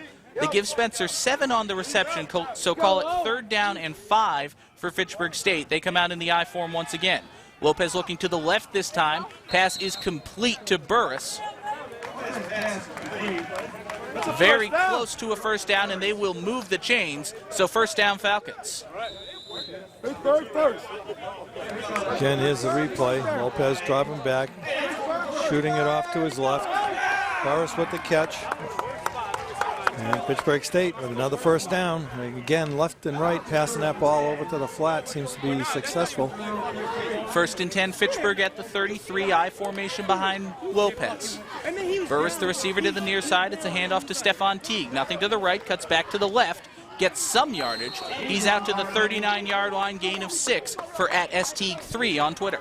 Yep, good job to avoid Chadbourne's tackle right here. You see Teague take the handoff, breaks Chadbourne, the leading tackler's tackle right there, and able to gain some yardage. Nice job by Teague. Good running by Teague, good throwing by Lopez. It's a balanced attack for Fitchburg State, and perhaps most importantly, they're grinding some time off the clock. Yeah, another score would be big here. 2nd down and 4 for Fitchburg at the 39, I formation once again.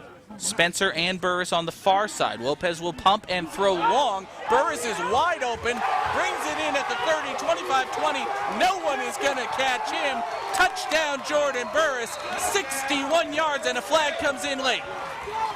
Tell you what that made that play, John, was he faked throwing it out on the flat, and Burris just blew by his defender, and they went for the pass on the right flat. The pump and go was executed to perfection. It is 61 yards and a touchdown, but we will see what the flag is. Give a touchdown. By conduct. So they will call unsportsmanlike conduct on the celebration. That will apply on the kickoff. The touchdown stands.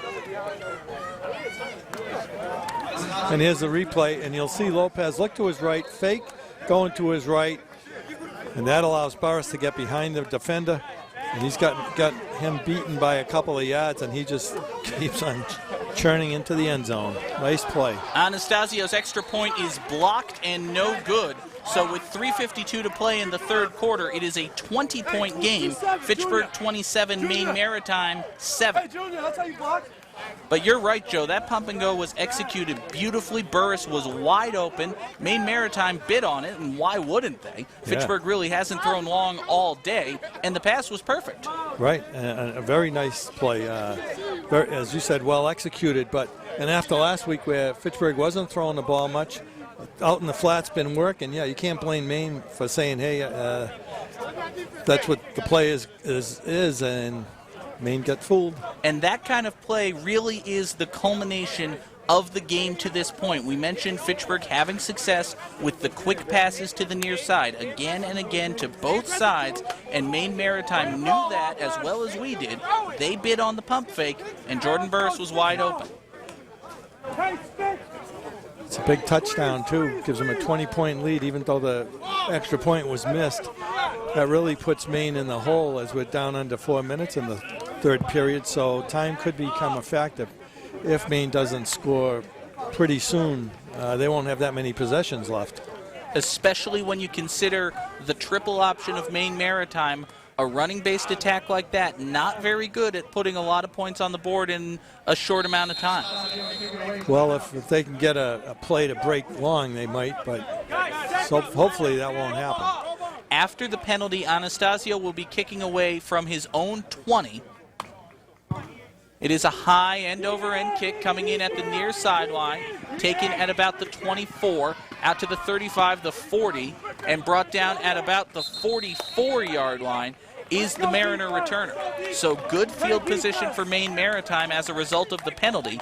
They will take over, trailing this one by 20 with 3:45 to go in the third quarter. Right, so they do have good field position here, and we said they have a long way to go as we see the replay coming up the breaks towards the middle a little bit, and nice run back on the kickoff, but again, good field position because of the penalty, and that helps them clockwise. Nose of the ball touching the Mariner 45, 1st and 10 for Maine Maritime. Play action fake, Reed looking to throw long, nothing there, he is sacked.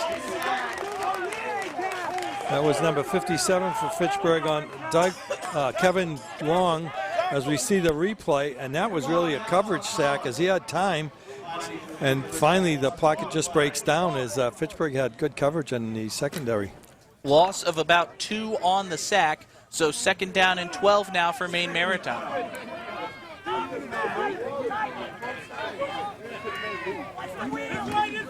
Play action fake, Reed will pitch to the right to O'Neal. He's across midfield and brought down at about the Falcon 49. Good gain, 7 yards for Ryan O'Neal. It will bring up 3rd down and 4. Well, we have to wonder if Maine will start trying to throw the ball here, John, with the score the way it is. Last week they didn't throw it. They only lost 14-7, so they may not have had a need to throw it. But when you're down 20 points as we close to the end of the third period, they might have to do some more throwing in the fourth period. 3rd down and 4 for Maine Maritime. Ball just across midfield at Fitchburg's 49. They need the 45 for a first. Play action fake, O'Neal will throw again, but again he is sacked. The Falcon pass rush is doing an excellent job. Absolutely no time for Bradley Reed. That was Doherty that was right in on him, as you see the replay here. Okay, as Reed drops back, he can barely look downfield. And Moore and number 38 for Fitchburg, Mullen, they're just all over him. He had no chance on that play. Moore, Mullen, Doherty, all combining to sack Reed back at the initial line of scrimmage. 4th and 10, Maine Maritime will kick it away. Good snap, kick is barely away, almost blocked. Cruz will take it in at the 11 and look to return. Out to the far sideline, not really running forward, looking for a hole. He'll plunge forward to about the 16, give him 5 on the return, where the Falcons will take over 1st and 10. And again, we have some whistles and a little bit of unpleasantries, let's say. Extracurricular activities, as my friend Todd Robbins would say. Well, one good thing on that kick, John, as you said, it was almost blocked. There were like 3 Falcons in on the punter, but they did a good job of avoiding the punter and not getting a penalty as we see the reception of the punt. And I did not Falcons see what happened. 1st and 10 from their own 16. I think it was just, a little bit of generalized, okay, the play's dead, guys, get out of there, get out of there, stop hitting each other. 1st and 10 for Fitchburg State at their own 18-yard line.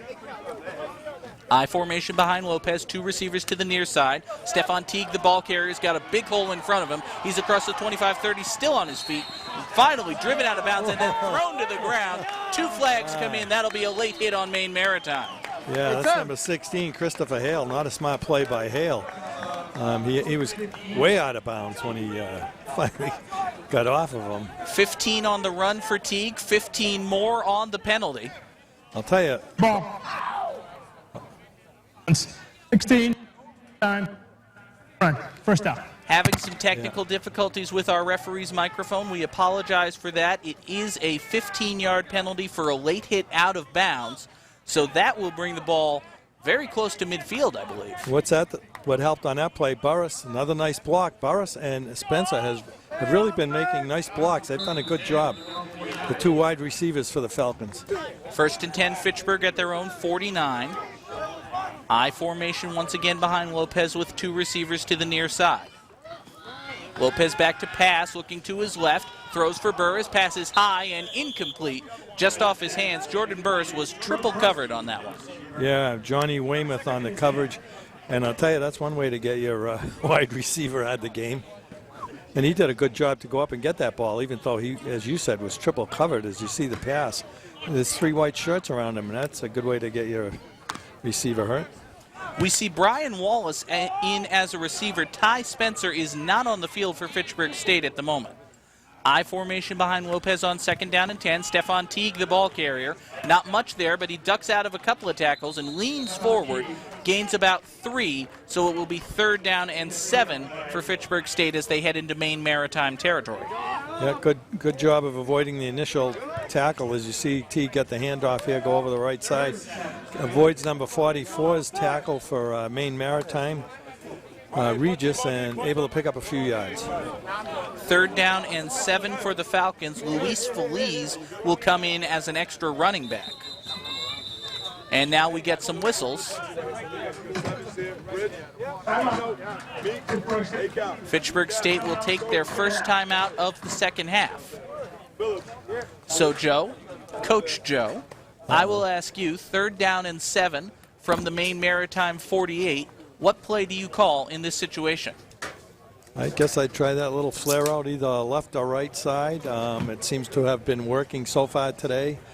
Maine has not had an answer for it. Whether it picks up enough yardage for the first down or not, even if it's close, it might tempt them to go on 4th down. So they don't necessarily have to pick up the first down. And I think I don't know if Maine would bite on the fake again this time. I don't think the pump and go would work. Yeah. I agree that a quick pass, maybe even a handoff here, if the Falcons intend to go for it on 4th down. Well, to me, you use what's been working so far today. I formation, Lopez back to pass, rolling to his right. He's going to throw, pass is caught. That's good for a first down and still on his feet. Finally brought down at the 33-yard line is Jordan Burris. So it's a gain of about 16 and another Falcon first down. Yeah, it wasn't over in the flat, but as Lopez drops back, it's over the middle. And Fitchburg, nice job. And Burris is playing a heck of a good game with his blocking and his pass catching. And as you said, staying on his feet there, gaining about another 5 yards. We're seeing a lot more of Jordan Burris than we had at any time this season. Stephon Teague heads to the sidelines for a breather. Cody Titus is now the tailback for the Falcons. Handoff goes to Titus straight up the middle. He's got a big hole, breaking tackles at the 30, finally brought down at about the 27. Gain of 6 for Titus. You're right. There was a big hole by the offensive line there. Good job as we see the replay. And there you see the big hole. Nice blocking there by the Fitchburg State offensive line. And that is the end of the 3rd quarter. A 3rd quarter, Joe, that was really dominated by the Falcons. Sure was. Fitchburg is taking control of this game, and if they can just hang on for another quarter. Maine has moved the ball at times, but unable to punch the ball in. And Fitchburg just playing well right now on both sides of the ball. And we haven't even had to see McDonald kick. And since that one, he put inside the 10-yard line. We mentioned at the beginning of the broadcast that 2 years ago it was a very different Maine Maritime team, and I think we're seeing that. A couple of years ago, the Mariners were a well-oiled machine. They were almost impossible to stop on offense. Now, with some turnover, it's the same offense, it's the same philosophy, but it really is a different Maine Maritime club, one that the Falcons have been able to contain. And I don't know. I can't understand why you would send one back to the right and one back to the left all the time. To me, there's no misdirection there or anything. That's kind of a strange thing, too. I don't know why they don't mix that up more. 2nd down and 5 as we begin the fourth quarter. Falcons now going left to right across your TV screen. Play action fake. Lopez will throw. Looks like that's incomplete, just over the head of Jermaine Patterson. First time the ball's gone in his direction today. He was wide open. Patterson was wide open. He could have walked in if that pass was on target. And here you see Lopez dropping back again. And I think the good thing here, John, is, you know what, Fitchburg is not predictable. They're not throwing the ball out in the flat all of a sudden. They're throwing it down the middle. And that gets back to Maine Maritime. They are predictable. If O'Neill gets the ball, we'll run in right. And if the other guy gets it, you know, what's his name? He's going to run left anyway. I formation handoff goes to Luis Feliz, the fullback. He plunges forward to about the 25. Good gain for him, about 3. So now it's 4th and 2 for Fitchburg State. I'm sorry to step on you there, Joe, but I do have a question for you. Do you go for it here? Boy, I think I would. That's a long field goal. I mean, you're certainly not going to punt. I think you have to go for it. And by the way, his name is DiBiase, right? DiBiase, yes. DiBiase. Yeah, I think you have to go for it. Do you agree? I would go for it, yes, and it certainly seems as if Patrick Haverty agrees with me. 4th down and 2 for Fitchburg State. It would be about a 42, 43-yard field goal. We've seen Anastasio miss from 40, so I think it's a good decision to go. I formation, handoff goes to Stephon Teague. He's going to get the first down, perhaps some more, across the 20 and brought down at the 15. Good gain for Teague. Give him about 10 yards, easily enough for a Falcon first down. I think right now they have Maine wondering what they're going to do as we see Teague take the handoff, run to the right side, turn up field, and have plenty of room to get the first down. And I think Maine's doesn't know what to expect now, a pass, a run, or what. Fitchburg doing a real good job of mixing things up. 1st and 10 for Fitchburg State at the Maine Maritime 15. Cody Titus is the tailback behind Luis Feliz. Handoff goes to Titus, straight up the middle, hit in the backfield. Might have gotten back to the line of scrimmage, not much more than that. Okay, and here you see the handoff. And not much there, as you said. Short gain, about a yard for Titus. Still call it 2nd down and 10. Christian Lopez heads to the sidelines.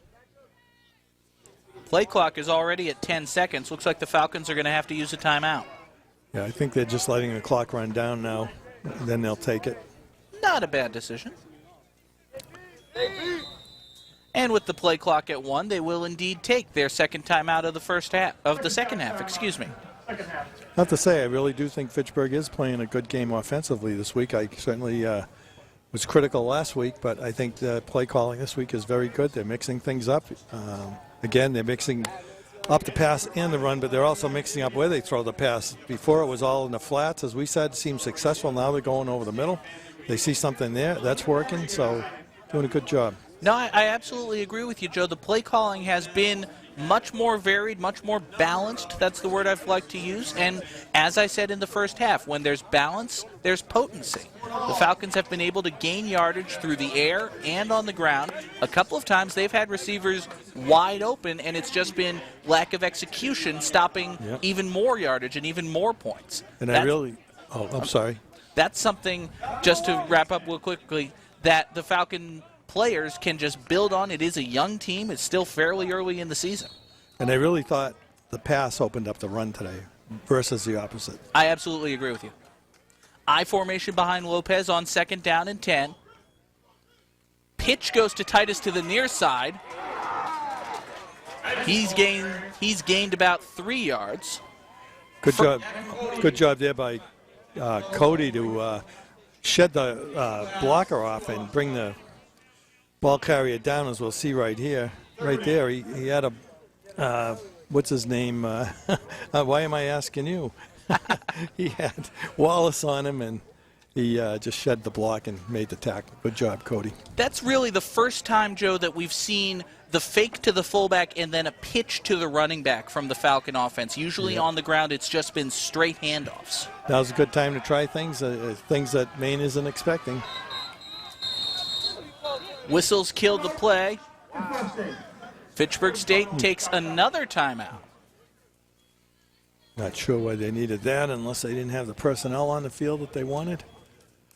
Although it is a big third down here and a long way to go. 3rd down and 8. If the Falcons can get some points on the board, that would pretty much salt this one away. Well, I think it's almost at a point now where if Maine Maritime doesn't score every time they have the ball, they're not going to be able to overcome this deficit they're in right now. They're not going to get the ball that many more times. They need at least 3 scores. So they can't afford to get the ball and not score. And Fitchburg, I agree with you, right? If they're able to score here, this one's basically over. Even a field goal would be Even a a huge field goal would make this a 3-score game. Well, it is a 3-score game, excuse me. 3rd down and 8 for the Falcons. Cody Titus is the tailback behind Lopez. Lopez will throw. Look to his left. He's going to roll that way. He's going to carry the ball himself. He's across the 10 to the 5. Very close to the goal line. They will mark him down inside the 5. It's a gain of about 11 and a 1st and goal for Fitchburg State. Well, Lopez got the first down, but Titus made one heck of a block to spring him in the backfield. As you'll see right here, watch number 20. And that block is what allows Lopez to get off to the left and go down the sideline. Nathaniel Lewis was barreling in on Lopez, obviously thought he would have a sack. Instead, he was flat on his face, and Christian Lopez has a 1st down.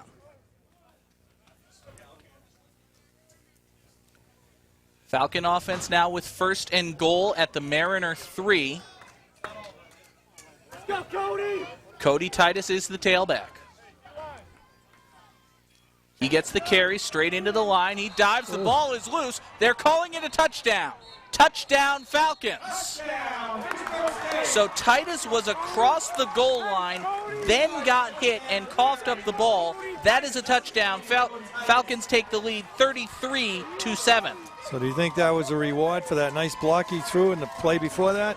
Certainly seemed like it. Sure did. I mean, he got the first carry right after that, and he's really the one that set it up. That long run by Lopez as he goes off the right side, bounces it outside, and there you see he's over the goal line, that red and yellow line, and he was clearly over that. Anastasio's extra point attempt is up and good.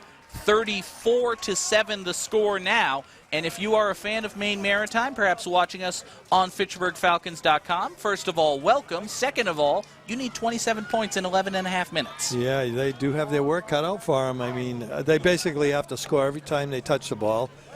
One thing they haven't fumbled this half yet, although I don't know if they've had the ball that often, and they definitely can't afford to fumble the ball now, and they almost have to create a turnover when Fitchburg gets the ball back. They almost have to score here and create a turnover to even have a chance to get back in this game. I think at this point, if the Mariners are to kick the ball away, they would go for an onside kick. They don't want Fitchburg State touching the ball for the rest of this game. No, Fitchburg's been taking time off the clock. They've really done a good job of controlling the ball here. So the offense has got on track today.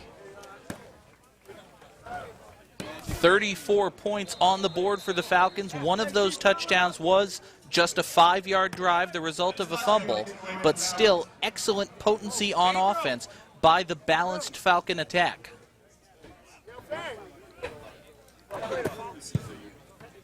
Anastasio's kick is away, taken in at about the 5-yard line. Looks like that's O'Neal on the return. He's across the 20 to the 25 and brought down at about the Mariner 26-yard line. And another flag comes in late. I think it's against Fitchburg the way they were pleading their case there. as we await the signal, Joe, we do want to give the That fans... ball, personal foul. That's 22. Kick team. 15 from the end of the run. First down. That's Bridgewater with a penalty. So Big an one. extra 15 yards on the end of the return will give the Mariners excellent field position. Real quick here, we take a look at the upcoming schedule. 2 weeks from today, October the 6th, Framingham State comes in for a 1:30 kickoff. 2 weeks after that, October 20th, is our final game of the season here on FATV. Bridgewater State comes into Elliott Field. Both of those 1:30 kickoffs. Back to live action now, keeping the ball for the Mariners. Looks like that's a new quarterback. Number 17 for Maine Maritime is Michael Fahey. He has a first down. And here you see the replay. Fahey on his first play from scrimmage. Nice run down the right side. But again, Fitchburg doesn't want to start giving Maine some momentum with penalties and things like that. Fahey, a 6'1 freshman out of Union, Connecticut. He pitches to the near side. The ball comes loose, and Fitchburg falls on it. Looks like that was Eric Miles landing on it. DiBiase couldn't bring in the pitch. Well, Fitchburg goes back to the penalties, but Maine Maritime reciprocates right here with a pitch that goes astray, and Fitchburg able to recover the ball. I think that Fitchburg player might have gotten his hand on that pitch and caused it to go astray. So big play by the Fitchburg defense once again. So the Mariners bring in their backup quarterback, perhaps looking just to get him some experience, and Fahey turns the ball over on his second play from scrimmage. And Patrick Haverty is calling off the Dogs as well. Brian McDonald, the backup quarterback, is under center for the Falcons. Handoff goes to Titus straight up the middle. He's out to the 44-yard line of Maine Maritime. So up by 27 points with the ball. Patrick Haverty's pulling some starters. Yep, and we have a player, I think that's Titus, that's hurt. Is it not? Is that 20? That is 20. Cody Titus, the ball carrier. Second quarter.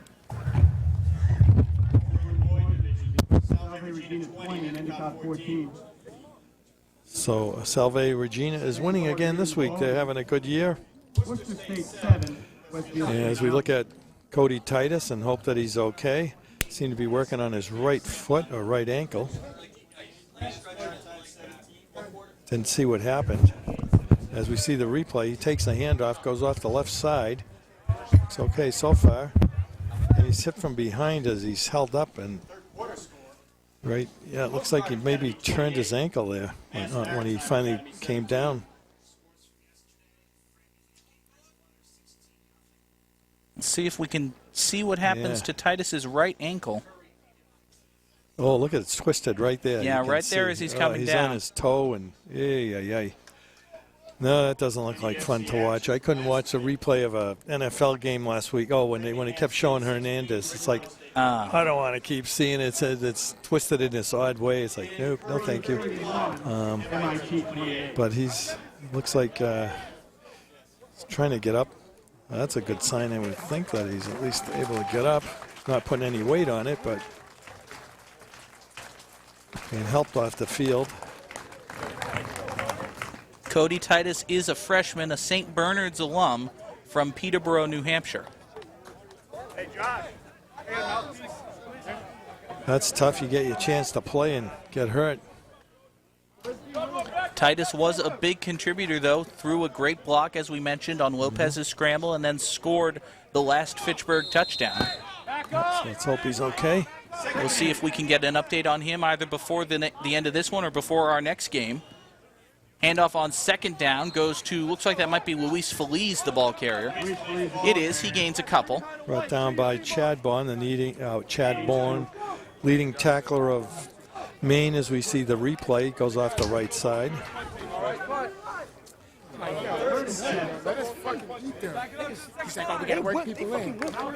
Quick score from the MIAA to let you folks be aware of. Neshoba is leading Algonquin 28-3 in the second half. Comes to us thanks to our good friend Sean Sweeney of the Sentinel. Third down pass. McDonald will keep it himself, but nothing is there. He is wrapped up back at the initial line of scrimmage, about the 48-yard line. Yeah, looked right, looked left, and went down. Here you see it. He's looking to his right. Now he looks to his left, tucks the ball in, and not much he could do there. Probably all told a good decision for Brian McDonald just to tuck that one in and take the sack rather than throw it and either stop the clock or risk an interception. Fourth down for the Falcons. McDonald is the punter. He'll kick this one away. High snap. McDonald's kick is away. Fair catch called for, but this one will sail into the end zone. Touchback on the punt. Maine Maritime will take over at their own 20. That was a heck of a nice kick, figuring he had to go up for that ball. He came down and really got into that kick. That was a very high snap, and really I think that played into the kick. McDonald was concerned with just getting the kick away rather than angling it or trying to coffin corner. So that one just sails through the end zone for a touchback. 9:18 to play in this one. Under center for Maine Maritime is Michael Cummings. And Cummings will keep it himself. Now pitches out to the right side to O'Neal. O'Neal is across the 30. He has a first down at the Maine Maritime 32. So we saw Michael Fahey for one series, and one turnover was all he got. And here you see the pitch over to the right side. As you say, O'Neal to the right. O'Neal to the right, DiBiase to the left. Works every time, huh? It's working. For the most part, that's been the most potent part of the Maine offense. First down for the Mariners. Handoff goes straight up the middle. Breaking tackles into the open field is Weatherby. One man to beat. He's at the 30. Shoves a man to the ground, the 20, and finally driven out of bounds at the Falcons' 16-yard line. Nice run by Weatherby. As you said, he just took a tackler and just shed him, as you'll see the replay here. And there he goes up the right side, and just a heck of a nice run. And right at the end here, just going to throw this guy like he's nothing.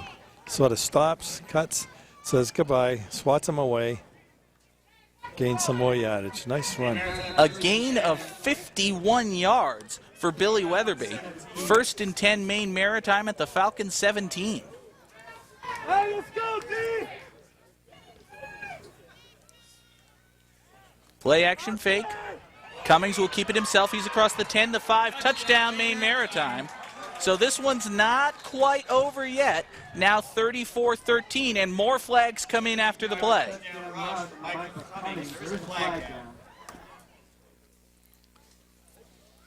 Well, it's not over yet, as you said.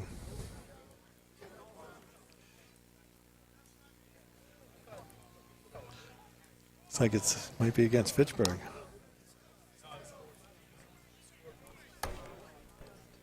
That's good. A dead ball, personal foul, defense, number 28. Oh, he says on the kickoff, 15-yard penalty. That's Farron Davis, the same guy that just got shut off on that run, and he's having a tough little series here. Fitchburg has not done a good job of controlling their temper, I guess, as we see the ice pack on Titus's right leg, or right ankle. William Allsbrooks in to attempt the extra point, which would make this one a 20-point game. Kick is up, and it is good. So 8:27 left to play in this one. Fitchburg 34, Maine Maritime 14.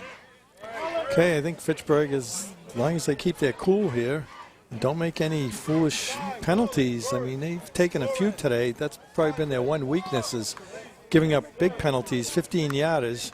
They don't believe in 5-yarders, I guess. So that's been their Maine's biggest offensive weapon. As Maine coughed the ball up again before, let's see their other thing. Maine does have to hold on to the ball now. They cannot afford another fumble. Now, a bit of a strategy question here for you, Joe. We're less than halfway into the fourth quarter, but Maine Maritime is trailing this one by 3 scores and will be kicking off from midfield due to the penalty. Do you try an onside kick here? I think I would, just because if you recover, you got great field position, number one. Number two is Fitchburg is really running a lot of time off the clock, and Maine can't afford to give them any time to run off the clock. And really, the penalty for missing the onside kick is lessened by the penalty personal foul. Again, kicking off from midfield. Maine Maritime will just kick this one deep. It will fly through the end zone. So it's a touchback. Falcons take over 1st and 10 at their own 20. And that's why Maine Maritime has hired Chris McKenney in his 12th season as a coach, and not me or you. I guess. I don't know as I would have agreed with kicking it in the end zone. I don't know why they didn't squib it or something. Maybe make it difficult to handle at least. But. So with the lead cut to 20, we'll see if Coach Haverty keeps his backups in. It looks like he will. Brian McDonald will be the quarterback for Fitchburg State. Luis Feliz and Malik Daniel are the running backs. Yeah, I don't think Fitchburg has to panic here. Daniel is the tailback behind Feliz. He'll get the carry on 1st and 10. Straight into the line, not much there. Gain of about a yard.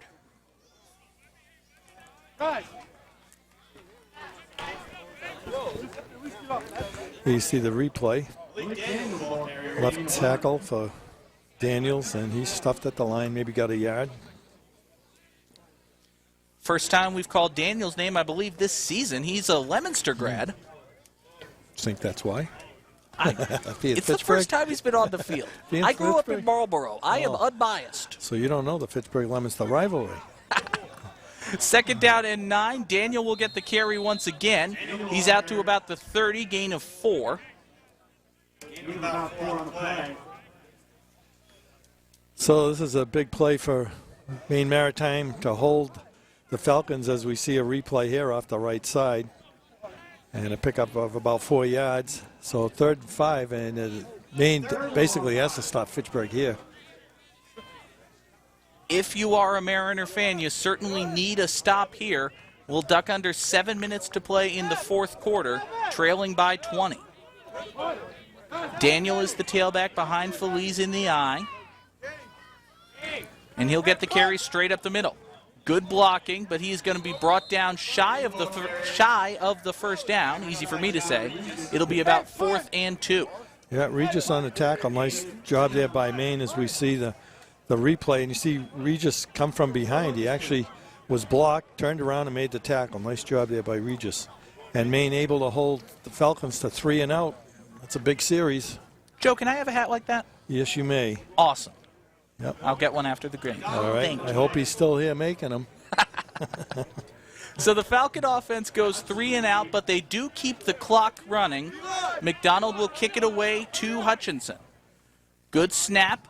Kick is away. It is high, spiraling, and out of bounds. They will mark that at about the 35-yard line, I believe. Talking about that hat, John, we have to say, there's a big crowd here today. Everybody seems to be having a great time. Of course, when Fitchburg's winning, it's even a happier time. But I think everybody enjoys this weekend when Fitchburg State does this every year, especially with weather like this. I mean, how can you not have a good time? It's a great crowd here at Elliott Field. Very few empty seats to be had. I see people standing on the chain link fence on the far sideline. It is a packed house here at Elliott Field. 1st and 10 for the Mariners at their own 35. Cummings is still the quarterback, and whistles and flags kill the play. I thought the left tackle, a guard, moved before the snap.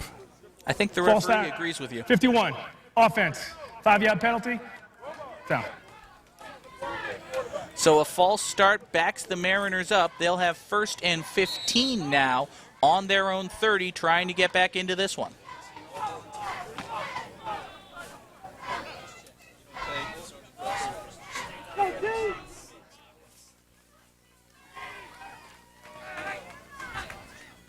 Cummings takes the snap, play action fake, option pitch to O'Neal to the right.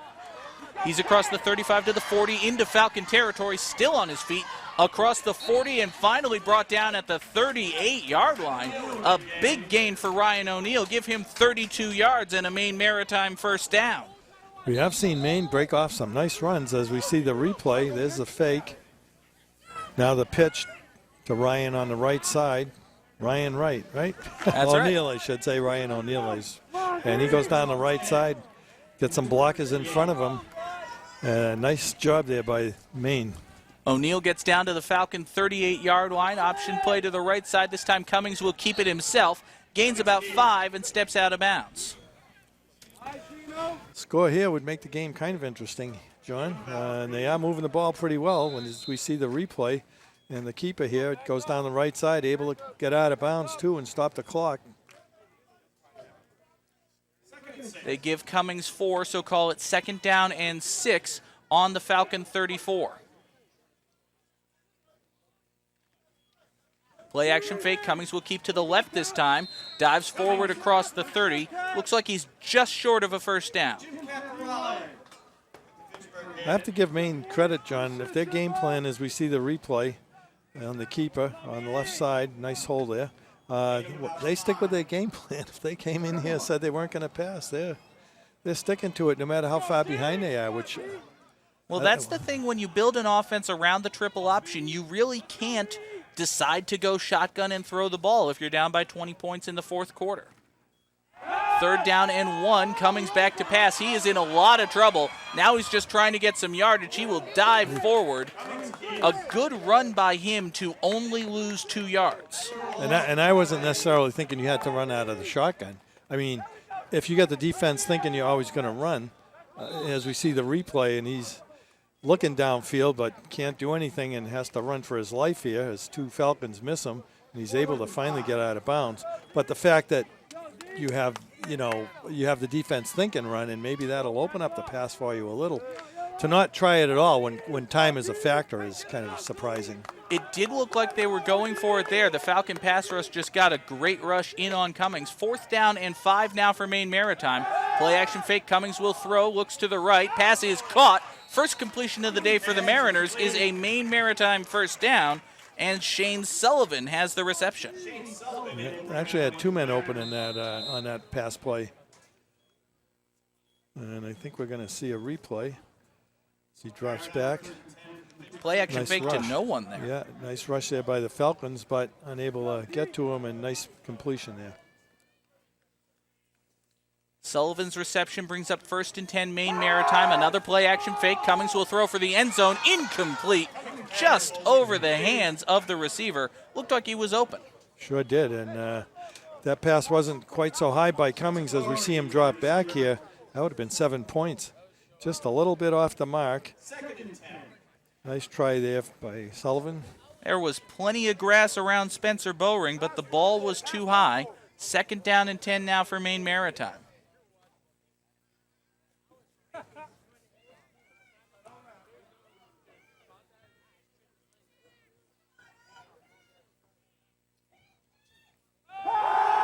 Cummings rolling to his left, looking to throw. He is hit in the backfield and brought down. Nice play there by Seaforth to get him. Seaforth on the rush. I believe it was Cruz who made the initial hit, and Cummings is brought down behind the line of scrimmage. It's a loss of about 7. And here we see the replay. Running for his life, Cummings, and finally brought down. Nice job by the defense. So we've seen Maine Maritime go to the air a little bit more, but the Falcon pass rush is just not letting it happen. Yeah, 3rd down and 17 now. They're teeing off on him now. Play action fake once again. Option pitch to O'Neill to the right. He is in trouble. He is brought down behind the line of scrimmage. Still on his feet and finally driven down at the 34, a loss of 2. Nice gang tackling there by the Fitchburg State defense. They're actually stopping the run and the pass now. You see Cummings pitch it out. O'Neill down the right side, but he has nowhere to go. That really was a worst-case scenario for Maine Maritime. A loss on the play. They didn't even stop the clock. It's 4th and 20 from the Falcon 35.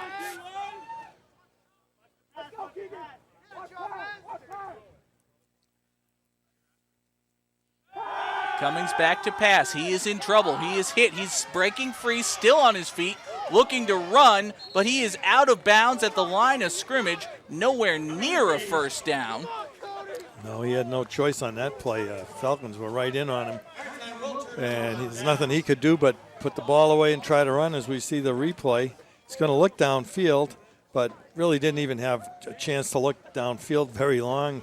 And now he says, okay, I just have to run, but there's all kinds of yellow shirts all over him. So the Falcons take over on downs, and this one is pretty much in the books, just waiting to wind to the rest of the clock. 1st and 10, Fitchburg at their own 35-yard line.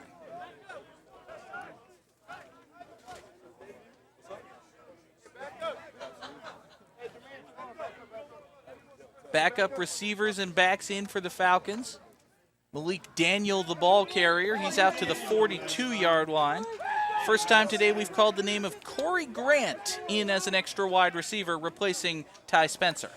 As we see the run up the middle. Nice job there. Big gain. Now Fitchburg just has to hold on to the ball and the game over. Good gain for Daniel. Give him about 7. Second down and 3 for Fitchburg. Daniel will line up behind Luis Feliz, the fullback. And Daniel gets the carry across the 45. He's out close to midfield. Really good blocking, Joe, by Luis Feliz. And we do want to point that out. Feliz is usually a tailback. The Falcon fullbacks are Junior Lewis Saint and Anthony Paternoster. Paternoster is not playing today. He's actually on the near sidelines on crutches. Yep, and the offensive line opening up some nice holes right now. So with no Lewis Saint and no Paternoster, Luis Feliz stepping in as the third fullback and doing a fine job, I would say. Trayvon Neal checks in as an extra receiver. 1st and 10 for the Falcons. Daniel gets the carry. He's across midfield, still on his feet, and across to the 47-yard line, and a flag comes in late. Mic check, 1 2 1 2. Falcon players on the sidelines have discovered our microphone.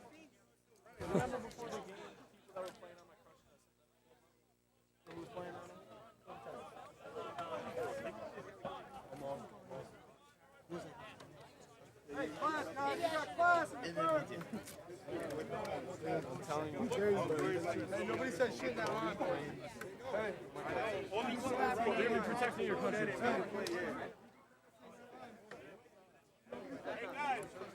Personal foul. Defense, number 15. 15 yards to be in the run. First down. Been a lot of 15-yard penalties today on both sides of both teams. And I have to say, Fitchburg has played a great game as they did against Curry John all around. Offense, defense, special teams, we didn't see too much except for kickoffs, but McDonald had a nice punt too. And really, Joe, I would say this is the best effort we've seen from the Falcons. This is even better than the Curry game. Right. I think it was more diverse offensively, and they did a good job. The penalty will make it 1st and 10 Falcons, and they're just going to kneel out the rest of the clock. That one kneel should be the last play of the game. So we mentioned at the top, 2 years ago, Maine Maritime comes in as heavy favorites. They were wamboozled. Today, they came in as underdogs, and they were again wamboozled. Final score in this one, 34-14. And they go home winless on the year, and Fitchburg bounces back from what we'd have to say is a bad game last week. They really did play a great game today, and congratulations to them. And they're getting the winning column. Falcons will go on the road next week against the Coast Guard Academy. They will be back here at Elliott Field in 2 weeks, October the 6th, a 1:30 kickoff against Framingham State. And I want to thank you, Joe Tridello, and the all-volunteer crew of FATV. We will see you all in 2 weeks right here at Elliott Field. Dude, oh my God, are they staying on the... Oh, Chris.